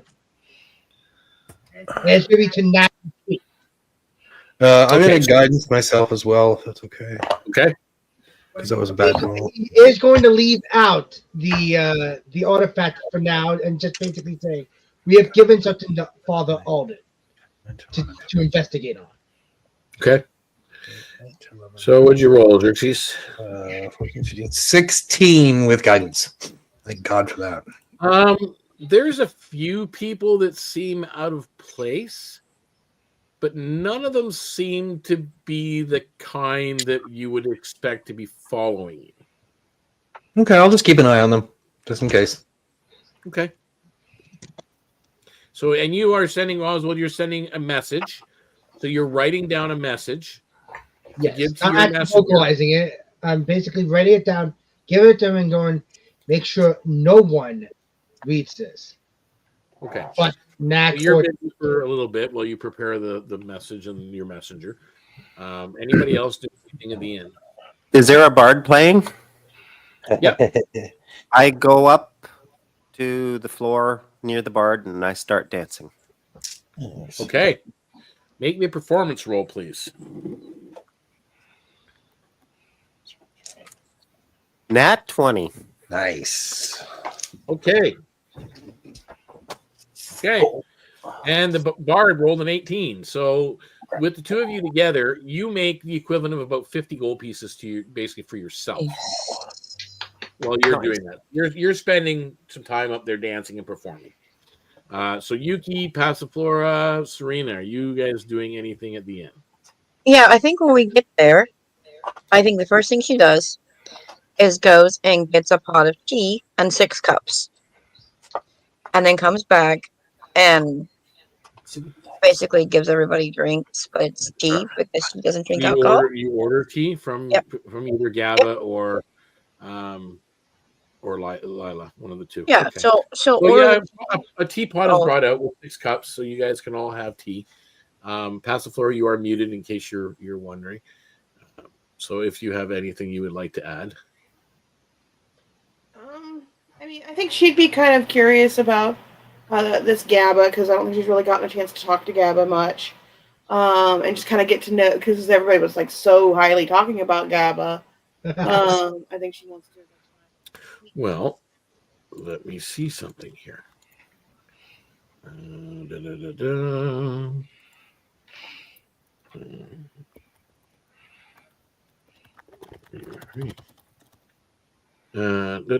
So yeah, so you're paying attention. You're watching Gaba move about the inn and perform tasks, much the same as Lila, clearing tables, serving drinks, serving food, helping out in the kitchen, and so on. Yuki, are you adding anything? I don't think there's anything I can really add right now. So Okay. So as you guys are sitting drinking tea, Xerxes, you're watching those couple of individuals. Oswald, you're busy writing your message. It takes a while. So as you're doing so, I need Xerxes to make me a perception check. Ooh, okay. I'm good at those. And I need Serena to do the same. Okay. Do I get guidance or no? If you want to, you can put Love guidance in yourself. Yeah. Love guidance. Yay, guidance. Oh, God. Sorry. Say it. Don't die. Nice. Serena, I rolled a 16 with guidance. You got a 16? Okay. Yeah. I got a nat 20. You hear the name of that grove, the Dusk Reef Grove, from the group of hunters that are sitting near the hearth, just finishing their meals, looking kind of exhausted, and you're hearing them talk about strange lights as they were approaching it. They never went into the grove itself, just strange lights as they were in the vicinity, so they left. So that's what you hear. From one of those strange individuals, Xerxes, he's speaking to another one, another person who didn't at first seem out of place, but you do hear the name Gilded Accord come out of his mouth. He doesn't seem like a member, but it seems like they were just talking about the Gilded Accord. Sure. Yeah. I'll nudge Rin just very slightly and just kind of motion towards those people and very lightly touch my ear and just, or I guess my antenna, because I don't have ears.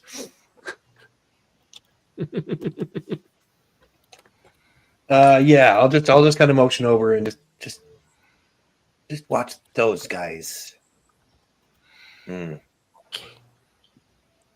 I sort of dance closer to them to eavesdrop. Okay.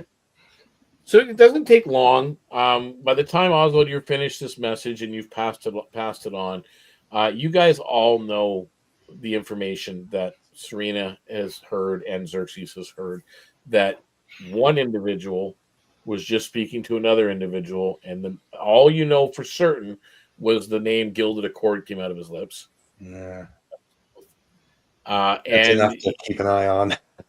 Yeah, and Serena, you know that those hunters said that when they were in the vicinity of that grove, which is at the far end of the northern edge of the forest. So these hunters have been out for a while, for days, and they've come back and they said they were talking amongst themselves about the strange lights in the woods. Which, I mean, considering you all know that there's normally strange lights in those woods, if they're actually bringing it to an alert of attention, this is above and beyond what is normal. Sure. Yeah. Okay. Right? Good to know. Do I happen to glean any more information from those guys? Which ones? The hunters or the two communicating at the table? No, the ones that Xerxes alerted me to. So the one that said Gilded Accord? Yeah. Roll me. Actually, you can roll me a perception check now that you're closer and you're dancing, and you could use your wiles to, especially with the roll that you made, to coerce them to speak. Does an 18 get it? Yeah.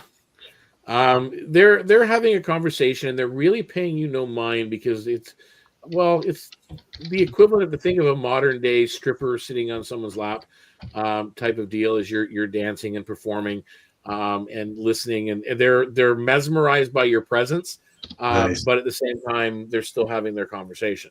Hiding in plain sight. Yeah, that kind of deal. I'm They're definitely not members that you're the conversation they're having. They're talking indirectly about this organization that they seem to be aware of called the Gilded Accord. These are two humans, by the way, they're talking. And they're talking about there's been some power plays in some of the nearby towns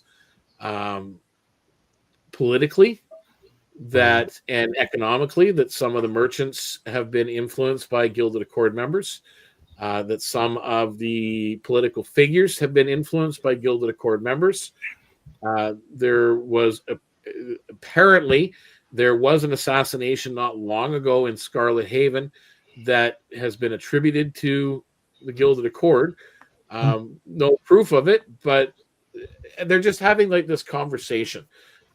Because again, there seems to be a tension in town that there's something going on, and this seems to be maybe not on everybody's tongues, but this faction is definitely at play, and everybody knows of them at some level. At least people that travel and get about know of them. Local townsfolk that don't go anywhere, probably not any more than they would hear conversation like this in the tavern. Deacon, can I roll to see if I can get any more information on like lights, or since it was brought up to such an extent? If I can figure out.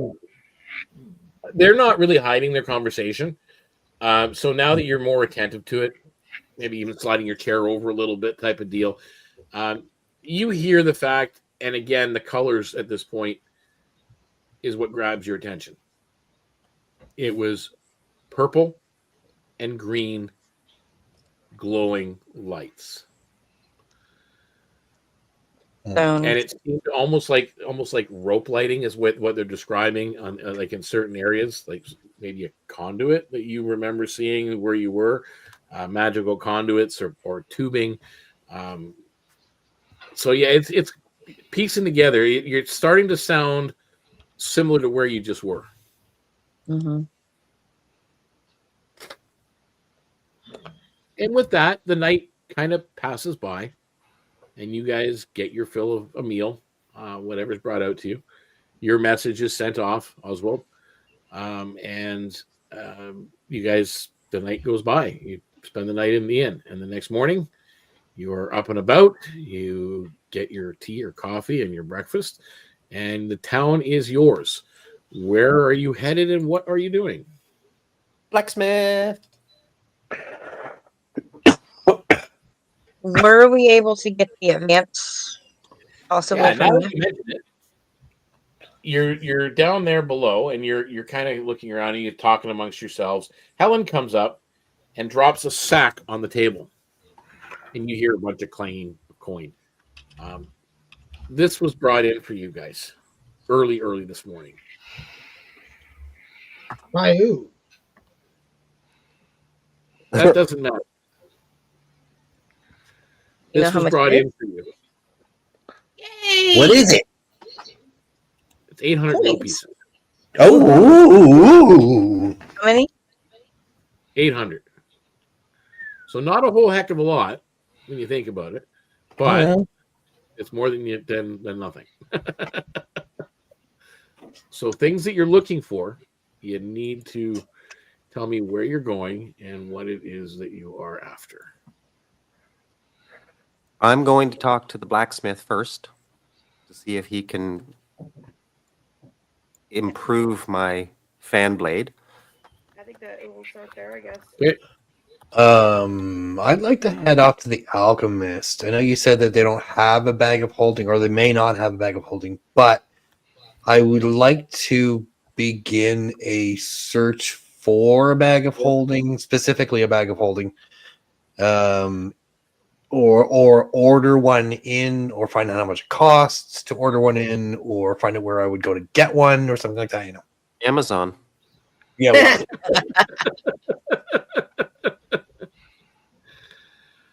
Well, that's what I'm doing, anyways. He looks at those fans, and the blacksmith kind of says, not a lot that I can do, but maybe it would take me time, though.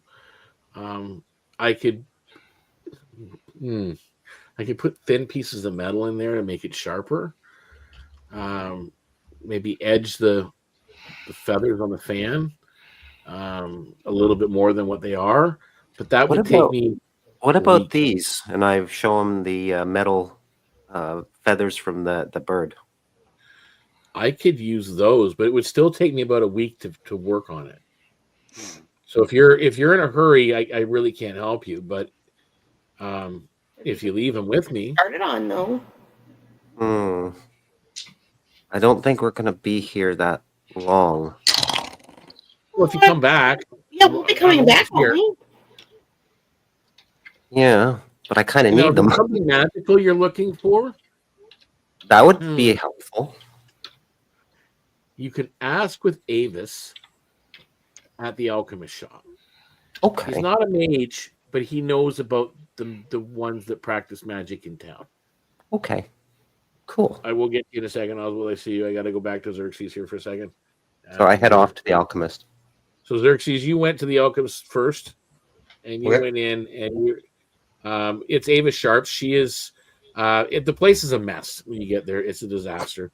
There's stuff everywhere. There's potion bottles and jars of dusts everywhere, and books and tomes and loose crumpled papers. I heard about you. Welcome. What can I get you? A lot of people have heard about me. I'm interested. Here very often. Well, that's true. That's very true. I was interested. I don't know if you carry this kind of thing or not, but a really deep bag, like something that can hold a lot of things, and maybe even like a magical one, like a bag of holding or something. I know what you're talking about. Yes. Wow. Yeah. I wasn't sure if it had. Yeah. Maybe it has like a brand name or something. I don't know. Well, Mattel bag of holding. I know someone in town that has a small one. Ooh. It's not very big. It'll maybe hold 100 pounds of stuff that I know of. He showed it to me once. That would make I don't know what you want for it, but you'd have to go see the leathersmith. The who? Leatherwork. I mean, okay. Yeah. What's the leatherworker thing? Yeah, I can't remember. Okay, it's already. That's fine. And it is in the documentation. I apologize. No, that's fair. I'll slide her a couple of gold for the information, like a gold piece or two for the information. Okay, so I'm gonna jump thank over to you, Oswald, and then I'll make my way off to the leather worker. Okay, but we'll do that later. Oswald.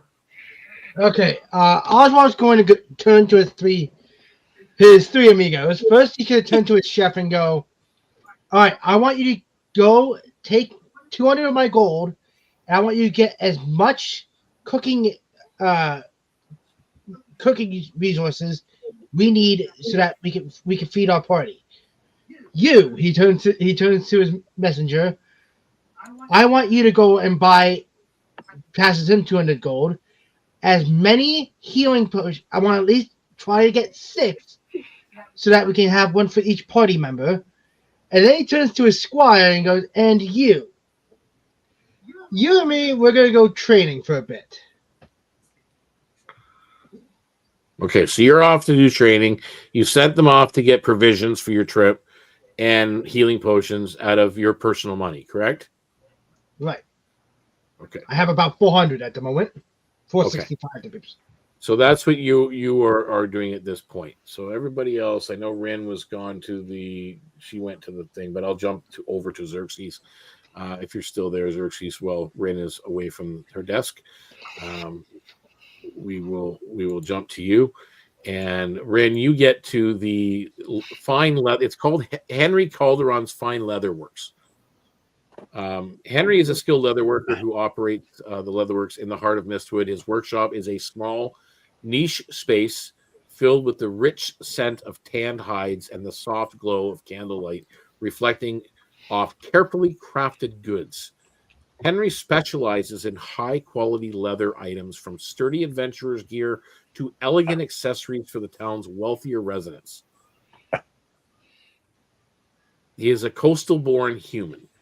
And as you enter the store, he asks, "Yes, can I help you?" Hello. I have. Okay. Let me start again. Oh goodness. I was talking to a person at the alchemy shop, and I was looking for a very specific bag. Yeah, very nice person.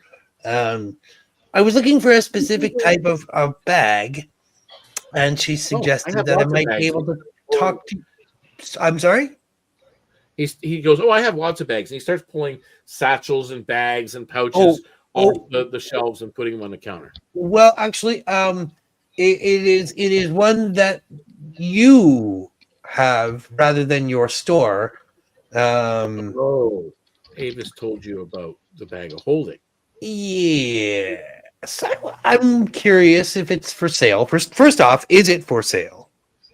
Well, everything is for sale, but what would you let it go for 200 gold pieces? 200. I believe I have that much.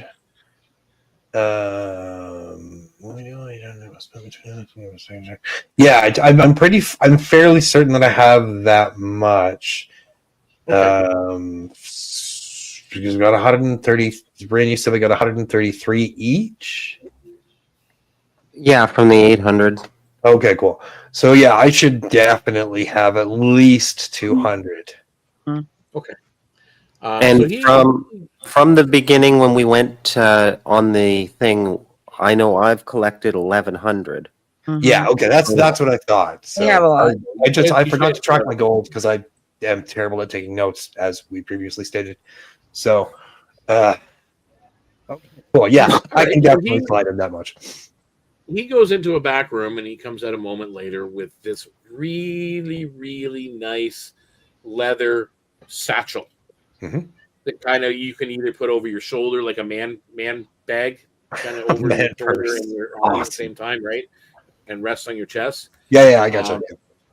And the opening is like it's a decent size opening. Yeah, sure. He says, "Here you go," and he hands it over. We'll hand him what he's giving you is a small bag of holding. Sick. Not a normal bag of holding. It will hold only up to 12 cubic feet of material. Okay. Or 100 pounds. Okay. And the bag itself weighs 5 pounds.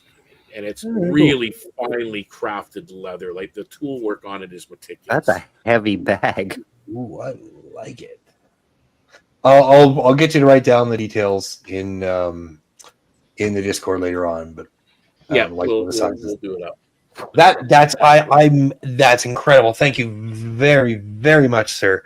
This will make hoarding shiny rocks much easier. Thank you. I will get to you in a minute, Serena. I just have to go back to Ren because Ren was on her way to the alchemist shop. So you get to the alchemist shop, and Avis is there working away. Hi. Hi. Aren't you pretty? Thank you.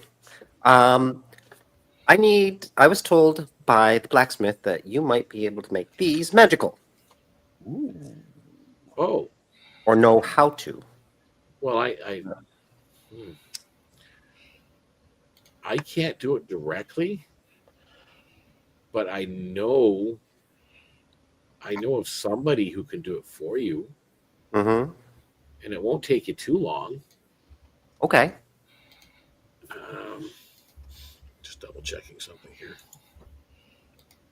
I think the last time he checked,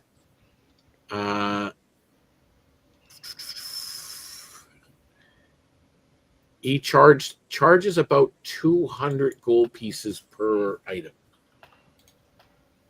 Sounds good. Okay, and she tells you the name of a young man named Randall. Mhm. Randall works at the town hall. He is one of the clerks for the mayor. A clerk? Really? That's what he does. Couldn't he make more money doing this? Oh, never. Shh. Yeah. And I flip her a gold coin and head off to the mayor's office. Okay. And Serena. Yes. What she would be doing that morning, the first thing she would do is she needs to go and see if she can either send a message or find a way to get a couple of items back to where she lived originally. So you're looking for someone to transport goods for you? Yes. Okay, so you're headed to the Iron Wheel Transport Company.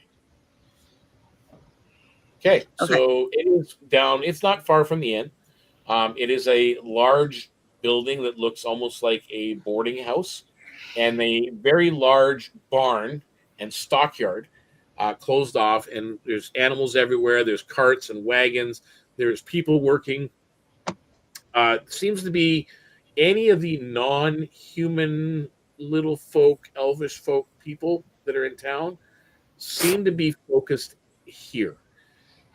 Santiago Balthazar is no one to hire, and give shelter to those that are not from these parts normally. Mm-hmm. So you're just looking to send an item, like a couple items? Yes. To where? Back to her home. Okay, right to her home. The name of the island. How big is the items you're sending? It's a rock feather and a couple of other small tokens that she has acquired throughout their fighting, and a small note. He's kind of Again, not very much. 50 gold. I really can't go lower than that because that's a long trip. But It's we okay. do have a trip in that direction coming soon. Thank you. And she'll write it real quick and just kind of like the little package here. Okay. So he takes it and arranges everything. You see him start putting it into an actual wooden crate, small one, not very big, and then sealing it up and everything else as you go. So Ren, you finally make it to the town hall, and opening the door, there is actually a couple clerks at the desk, doing paperwork and writing in journals and logs. Clerk stuff. Yeah, they're doing clerk stuff. And they look up and they're like taken a little bit aback by your presence. Who's Ronald? Reggie? Randall? Megan? Randall. Hi. He seems a little too young to be able to. And as he stands up, he's only about 2.5 feet tall.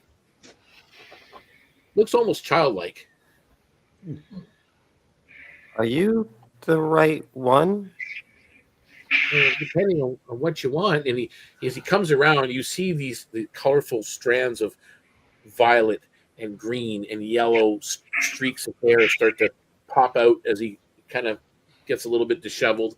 And he's wearing very bright colored clothes, he's got flowers pinned to him. And he comes back around. He's an earth sprite, for certain. And he comes around the thing. And he says, "Hi, I'm Randall." Hi, I'm Rin. I was told you might be able to help me. Depends on what you want. I can do a lot of things. Okay. How old are you? That's rude. But sorry, but you look kind of like a kid. I'm 97. You look great. Oh, thank you. Wow. He seems really proud of it. No, thank you. You don't look half bad either. I won't ask you your age because that's rude. I'm sorry. Anyways, the alchemist told me, wink, wink, that you can make these magical. Oh, and the other clerk is kind of just sitting there, kind of listening in, and goes, "Oh, yeah, Randall can do all kinds of things with magic." Oh, everybody knows this? I thought this was like a secret thing. Well, kind of, sorta, but not really. Oh, okay. Well, can you? That's Carlos. He's my friend. Hi, Carlos. Carlos Are you also 93? No, he looks like he's mid-50s human folk of some kind. He's like, so yeah. What do you want me to enchant? These. Ooh, never done fans before.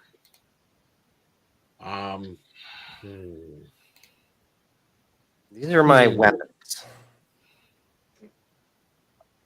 $375 for the pair. Okay. And he puts his hands out, takes them, and then he scurries off into one of the doors off the room. Be back in a minute, or 30-ish. Okay. I sit down cross-legged in the middle of the floor.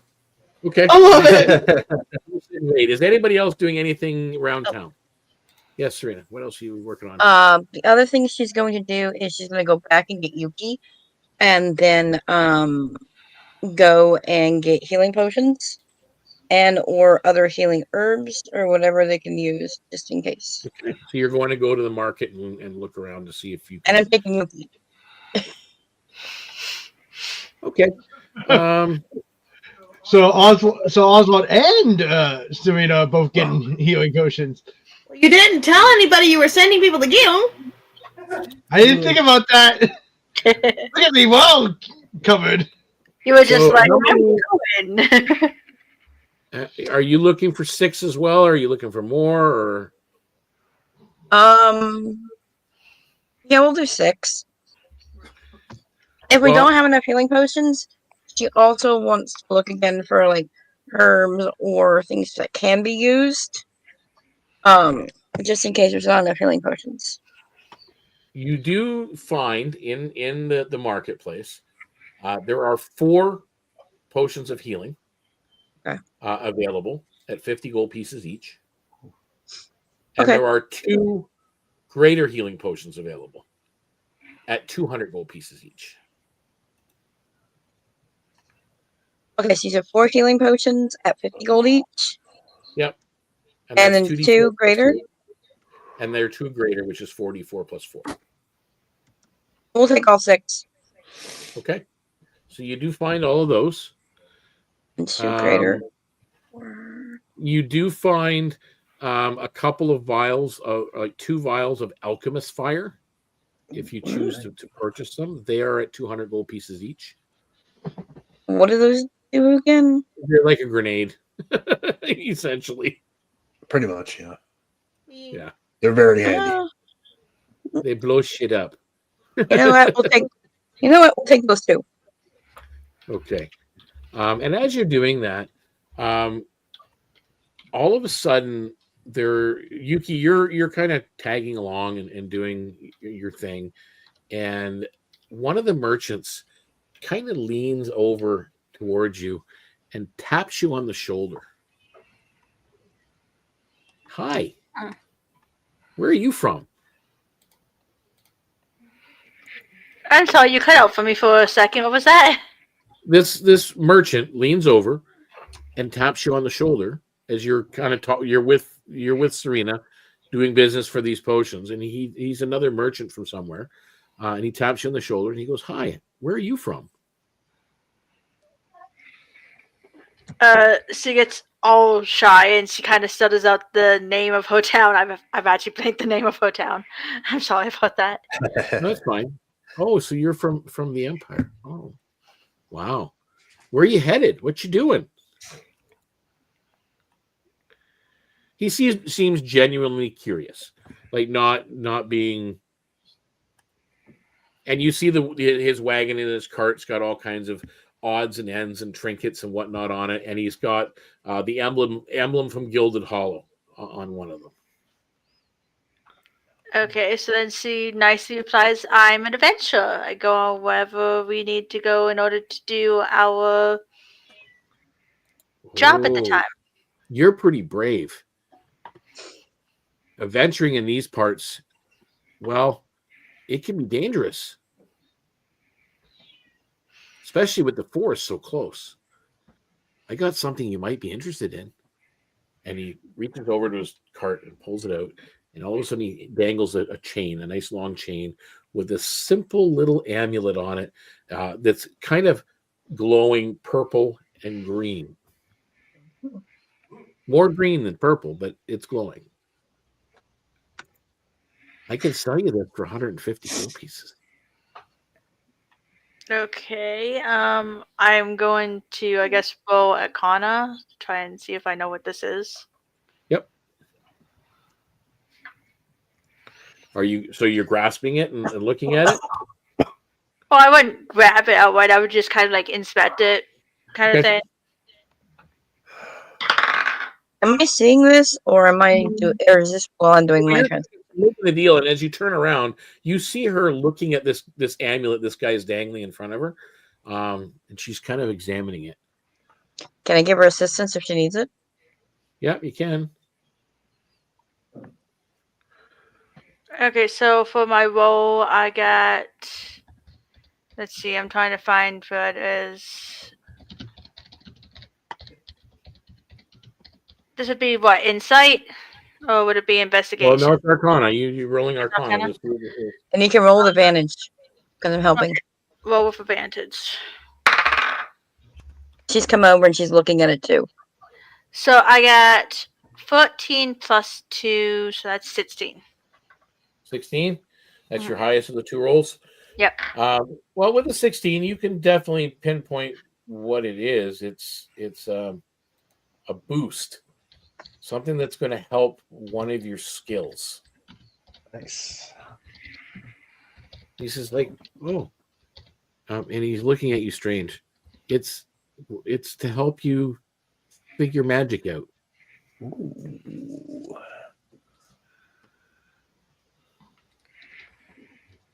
Basically, it's a plus one to your Arcana checks. Damn. That's nice. Yeah. Only 150 gold. Yeah, I'm trying to figure out where my money actually is on my sheet. I can't find it. Well, we know you have enough, so that's something you will have to. You're good. You guys are going to have to figure out your equipment and whatnot, and as we move forward, so that we know in the future what we have. But yeah, I know you have plenty of it. I cannot seem to find my money on this sheet at all. I'm not used to this sheet, unfortunately. I'm gonna have to just transfer this character onto D&D Beyond so I can find things better.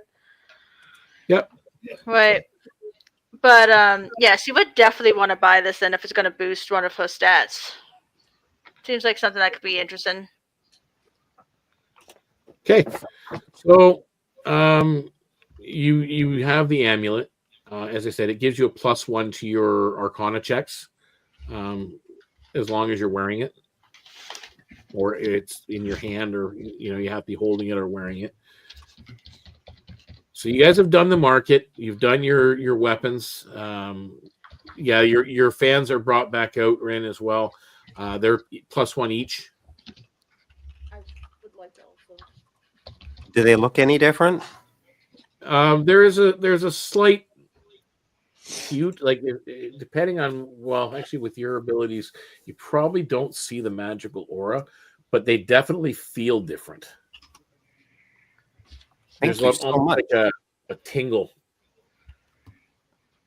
when you're holding them. How much did you say? It's $375 for the pair. Here's 400. Oh, thank you. And Good he job. takes the coin and goes back to this thing, and he puts it on the table. And his clerk friend gathers it all up and starts counting it out. Thank you very much. Thank you. I'm always here if you need something. You betcha. And with And that, then I wink and blow him a kiss and leave. he blushes tremendously. And goes back and sits beside the thing, and the old man that's kind of sitting there with him, his friend kind of gives him an elbow, like an arm to the. You made their day. What I do? So the only thing you guys haven't done out of the things in town that they had mentioned you should is to speak with Fenwin about. I was going to. I was just waiting for everyone else's turn done. Yep. So you want to head to Fenwin's while everybody's doing their thing? I was going to go to Fenwin, and then I was going to go to the blacksmith. Cool. Okay. So while they're doing their thing, you go to see Fenwin, and he is the same cantankerous, cranky old man he was the last time. Yep. Showing him the map or the partial map that you were given. Roll me a survival roll as you're talking with him.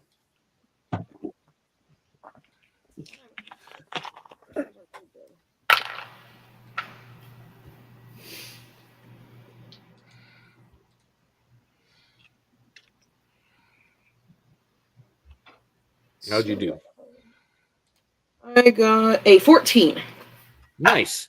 You only needed a 12 for this. And as you're trying to explain to him the map, because again, wasn't complete, and you're trying to fill in what you remember of the twists and turns that you guys did, he starts to fill it in and fill in a little bit more, and then adds a whole other section onto the map, and then puts a kind of like a looks like a treed area or an open space, perhaps, and he marks that Duskreath Grove. And then he marks an X in the one corner of it, and he puts Etherbloom Gate. Thank you. That will be very helpful. Also, and he passes it to you. And then you go to see the blacksmith. As she's leaving, she's like, let's hope we can heal the forest. He just kind of looks at you and just kind of odd and just grunts. Very cantankerous. Yeah. She's just not letting it bother her, basically. And she goes to the blacksmith, and basically she's going to ask him, like, here's my skills. What can you do? And so she mentions that I've got a blow dart that I really like using, but it's kind of a low damage, which is fine. But I was wondering if, since it's such a discreet thing, is there a way for you to make it more silent so that, like, maybe they don't notice when I attack, so that I don't have to keep moving all the time? Did you get what I'm trying to say? What does your blow dart normally do? It only does 5 points of damage straight. So I thought maybe if I did, maybe it would be more viable if I left it at the low damage, but it doesn't reveal my position and have my bow for when I need looks higher. at it and he takes into what you're saying. He says, I have something that might be able to help you. And I think I have about a dozen of them left, if it'll help. And he brings out these darts that are a little bit bigger than what you're used to, a little longer. And they've got a different tip on them. And they've got a different feathered end on the one side. And he says, these are hunter's darts. These might help. They will allow you to use your abilities to stay quiet while using it, to make the weapon stay quiet, but also give you a little extra damage. You know, so basically these darts will do 7 points rather than 5. Okay. And you can roll your stealth check to remain silent with the weapon. Yes, Oswald.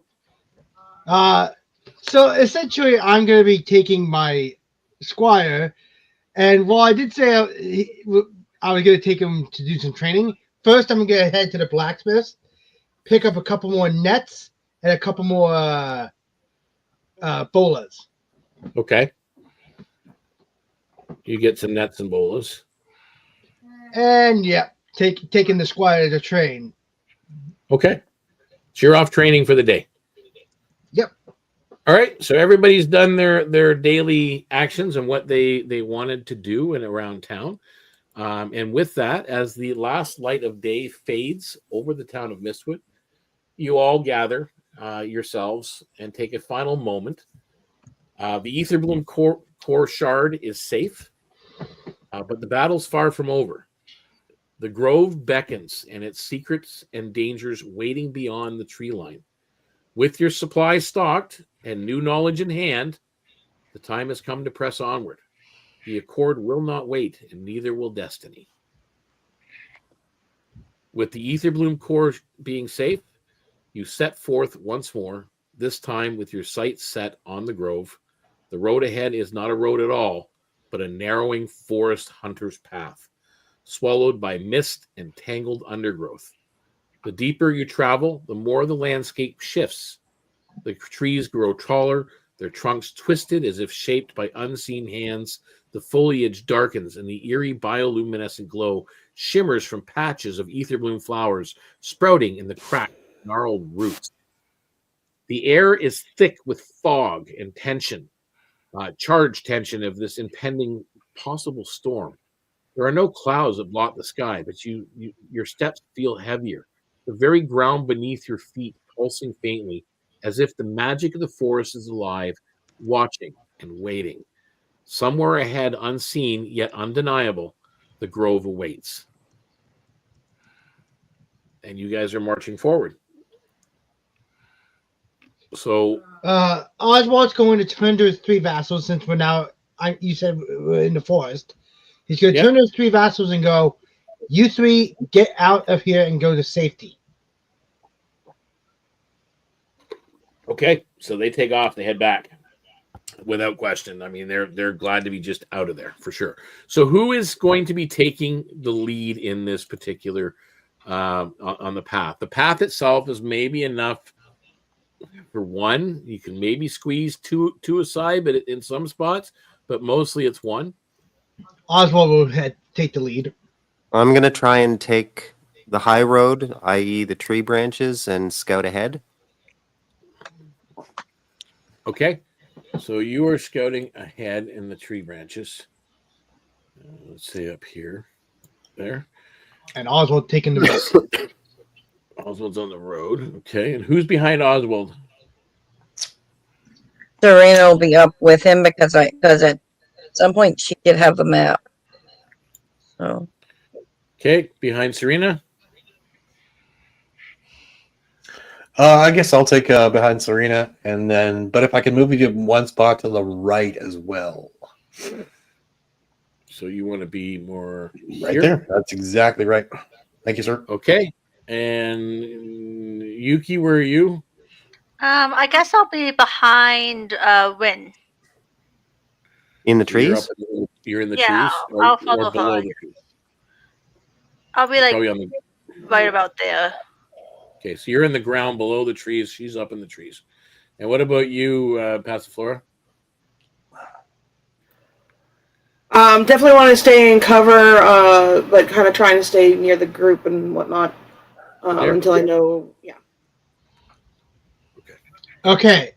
Oswald's going to stop Serena and Xerxes and says, "Let me go on the bridge first. That way I can make. I'm probably the heaviest out of all of us. I can see if it's safe for us to walk on." Sure, and if it snaps, you'll be the first one to fall. Plus, if there's an ambush on it, you'll be the first one to fall. Okay. I'm going to stop you at this point. Even though you see a map, and I was just getting your marching orders, I don't believe I described a bridge. Oh, I'm sorry. I assumed I could see it. I just wanted to know where you guys were in marching orders. So that's true. My apologies. It's okay as you're making your way forward, and you're trying to follow the map. Keep in mind you do have advantage on these rolls at this point because of the information you gleaned from the Gilded Accord members and from Fenwin and everybody else. So I need a group survival check, please. Meaning 4 out of the 6 of you must succeed. You said survival? Yep. I got 18 plus 4. I got a 22. Sorry. I rolled a nat 20 for 20. Nice. I just got a meager 17. 24. Okay, so easily you guys pass, not a problem. So you wind your way through different paths. You do eventually come across a couple of bridges that some old, some not so old, some newer. They're well used. They're hunters' bridges. You do see notches on trees where hunters have made marks. You do even see a couple of the little bit of blinds hidden in the edge of the forest. Especially you, Rin, you spot them as you're scouting ahead with these like hunters' blinds that they've constructed in different spots to kind of watch odd clearings here and there as you pass through and you move forward. As you do, you come across areas that feel strange to you. I need the group to make an Arcana check with advantage. Everybody? Yep. Oof. Glad I got advantage. Never mind. Yeah, Nice. I'm glad we had advantage.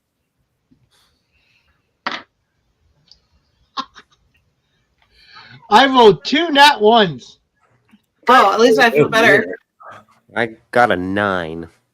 I got a 10. Apparently 17 is a confirmed magic that number for me because I got rolled eyes again. So I got a 22. What was this again? Like, what kind of check was it again? Arcana. Arcana? Okay, so I got a 19 plus 2.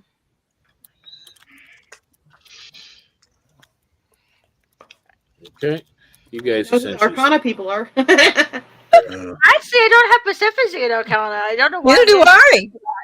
Well, that's funny. Aren't you guys supposed to be? You guys both do spells. How do you not proficient in Arcana? No, I was like, wait, I mean, what? I'm proficient in acrobatics, athletics, insight, medicine, persuasion, and religion. You spoke too soon there, Oswald. Not so on fire anymore. Thanks, us. Okay. You guys are again, you're kind of winding through these paths and that, and you're avoiding these patches of bioluminescent fungi and flowers here and there. And there's these odd feelings you're getting as you're going. You just, you're trying to stay on a path where it seems the safest and avoiding these energies. And at one point, you round a corner, and this small glowing orb of bright yellow light appears in front of you, appears, and then floats up above your heads at about 5 feet in the air, and just seems to move about, following you as you go. Are you guys doing anything? What is that? Giant Can fly. I roll to see if I know what that thing is? Sure. Firefly. Roll an Arcana check. With Fireflies advantage. aren't that big. So I said giant. I'm trying to see if it's malevolent or it's gonna hurt us. So let me roll. Okay, Arcana. I am going to create my packed weapon, but I'm not going to draw it. I'm just going to create it in my hand and kind of keep it down. So just want to double check. What did we just see? Glowing A small ball. glowing orb 21. of bright yellow light appears in front of the group, flies up high, about 10 feet in the air now, and just seems to be floating there. Readying a javelin just in case. 21. Okay. It is just a light orb that you can tell. It's just a glowing light orb. It's just following you. It's there. It starts to move above each of you. And as it goes above Xerxes and Oswald, it turns bright red. Then it goes over and turns blue by Passiflora and blue by Yuki, green by Rin, and then goes back to bright yellow and then just floats in the air. What are you guys doing? Why am I green? I got blue. It was red. Okay. It was red over Xerxes. And Red Oswald. over Oswald. Sorry, I can't type that fast. Red over the Okay. people that are on a weapon. Yeah, Oswald turns to Xerxes and he goes, "Put the weapon away." He puts his weapon away. So I'll just keep it down. So why was it blue over me and Passiflora and green over Rin then? Don't know. It didn't even light up over me. No, it's just that bright yellow color. Yeah, I'm not gonna raise my rapier or anything like that. Like, I'm not taking a defensive stance, but I'm It again. I on mean, my are you side. guys still staying put, or are you still moving forward as you're going? Oswald's going to keep moving forward now that he's left the weapon down and he's sort of, So you're moving forward, and this thing, every once in a while, it follows you above your heads, lighting up, and it's bright. Like you can see. Well, unfortunately, there's a fog cloud above your where your heads are, so you can see glowing fog everywhere. But obviously, anybody else that's out there or anything else that's out there can see you too. Yeah, that's why I'm. Yeah. Yeah, It does go above each of you in turn, and it stays yellow this time, all the way around as you go and you move forward. And this goes on. I bet you turn blue this time, and Passiflora is actually talking to the orb. Yeah, it's just following. And again, you're still being cautious. You're still trying to avoid these areas that make you feel uncomfortable. And then you turn another corner, and it's yes, Oswald. Oswald's actually going to turn to Serena behind him and goes, "I think this thing is some kind of watching eye, so to speak, of the Accord." You think? So you guys are having this conversation and moving, and then you round the corner, and as you do, I will roll a d6. Uh-oh. That's how Rin. many times we died. Huh? You're out in front, and you're kind of scouting, and the party can kind of see you, and you can see them. You're a little bit ahead in the tree line, and all of a sudden, the orb, it comes near you, and it disappears suddenly, and so do you. Everybody sees Rin disappear into a violent explosion of a swarm of butterflies. Where Rin once was, that is now what you see.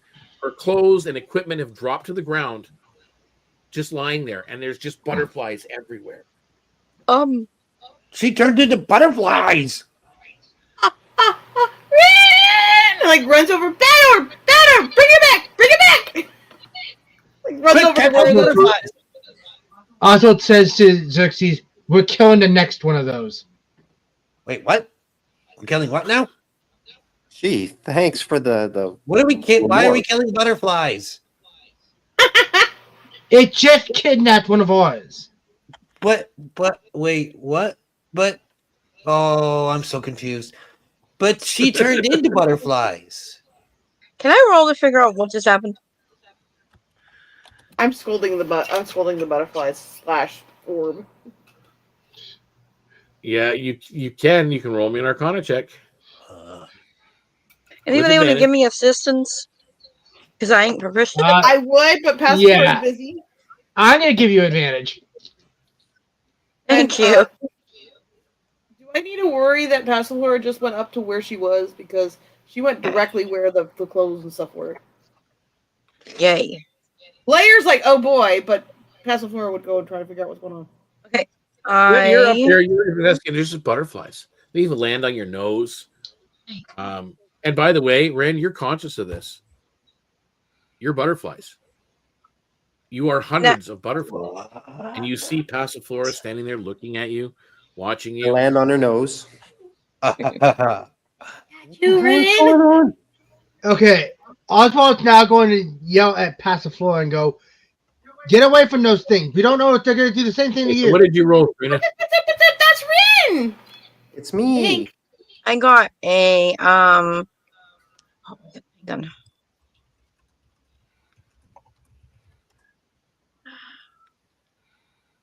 $22. 22. That is wild chaos magic. Yeah, and you notice that right where Rin's standing is a wild magic node. All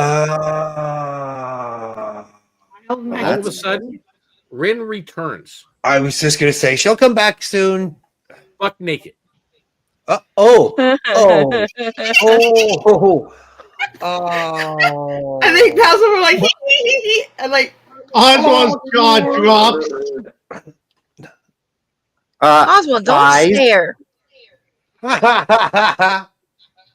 My eyes are up here. Just lightly whaps him on the back of the head. Down there. PG-13, Garrett. PG-13. Yep, PG-13. So I casually pick up my clothes and start dressing again. Just like Bran, you might want to be careful. She's a I cat. think you might be standing on a wild magic node. I was butterflies. Yeah, you oh, have that this was weird you. That's cool. memory sensation of being not just one, but hundreds of them. It was so crazy. cool. And it was Oswald, crazy. It was cool. It was chaotic. Oswald just says to Rin, I'm actually glad that I held myself back from attacking those butterflies now. See, I told you they were Rin. We need to be careful. My turn. Pass the It's floor. cool. We need to be careful. We It's might cool. not get that lucky again. Yeah, what if you turn into like a stink bug or something? Well, just Or you don't. could end up in the Think Feywild. up one of your guys' bedrolls. Stink bugs are bad. You could end up in the Etherbloom following you. Opinionated. Well, from what I've heard of the Etherbloom, it sounds kind of nice. I think I'd like that. I kind of would. I'm not- I'm convincing her. It does sound like a fun place. Deacon, as I saw that one, as I'm looking around, I'm looking for more of those nodes. If I Okay, can. so you're being a little bit more cautious. And I excitedly described to Passiflora how it felt to be a bunch of butterflies. Oh, she's listening intently. Do you want me to roll get distracted perception? by me. Okay, so you're watching more carefully, and you guys are moving forward. I'm just watching here. So you didn't fail that. No, you did fail that one. Okay. I need a group stealth check as you're moving forward. Sure. Do we have advantage on this as well? Yeah, you do. Sweet. All right. I'm glad because I rolled really bad. 19 and 8. Oh, wow. Put it on.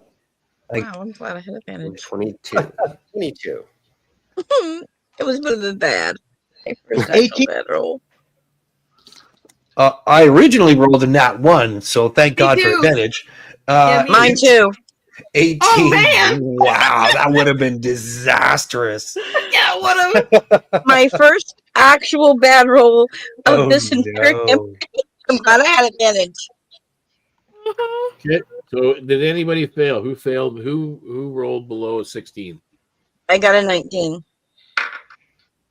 Oh, I got I got a 18. 27, so. 18. 20. Okay. Well- So What was So at this least- roll for again? Stealth. stealth. Stealth roll. Bubba. Oh my god. I got a 15. Ooh. Okay. What'd you get, so Oswald? one of you failed. It's okay. So you only need 6 of you to pass. The Twilight Grove, the Duskreath Grove and the Mistwood Forest resist your passage. The shifting paths twist upon themselves, forcing you to backtrack more than once. Strange bursts of magic ripples occasionally through the air, even though you're trying to avoid, distorting time and space in unpredictable ways. And then just as you think you found the correct path, you hear them. Footsteps. Heavy footsteps. However, at a slight distance, you seem to be drawing closer to the grove's heart. The air hums with power, the scent of Etherbloom thick and heavy. Whatever the Accord has planned, it is happening now. Time is short, and the next steps you will take will decide the fate of this place and perhaps the balance of magic itself. And with that, we are going to end this episode. Oh, son of a bitch. I figured. Yeah, I did have, again, there's another scene, but I'm afraid that might take a little bit longer. Yeah, no. It's I thought we were gonna. better to stop a little early than Especially when we like left. When you were monologuing about like getting to the forest, I was like, all right, well, guess we're not now. Yeah. And then you continue. Well, I hope everybody watching enjoyed the episode. This was episode 5. We will actually return with episode 6 next Thursday.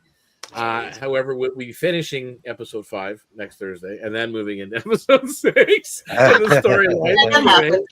It happens, and that's what Hopefully the I'll game is feel all better about. next week. A group of friends getting together and playing a game we all enjoy and we all love, and that many of us are working to build and create as we go.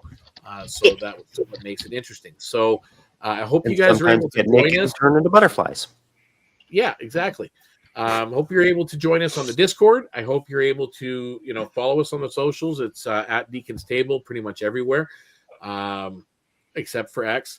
I do have an X account, but it's really not important. Not me. But I jumped ship on that. Yeah. But yes, Blue Sky and Threads and Facebook and everything else. We are there. I'm even on TikTok now at Deacon's Table on TikTok.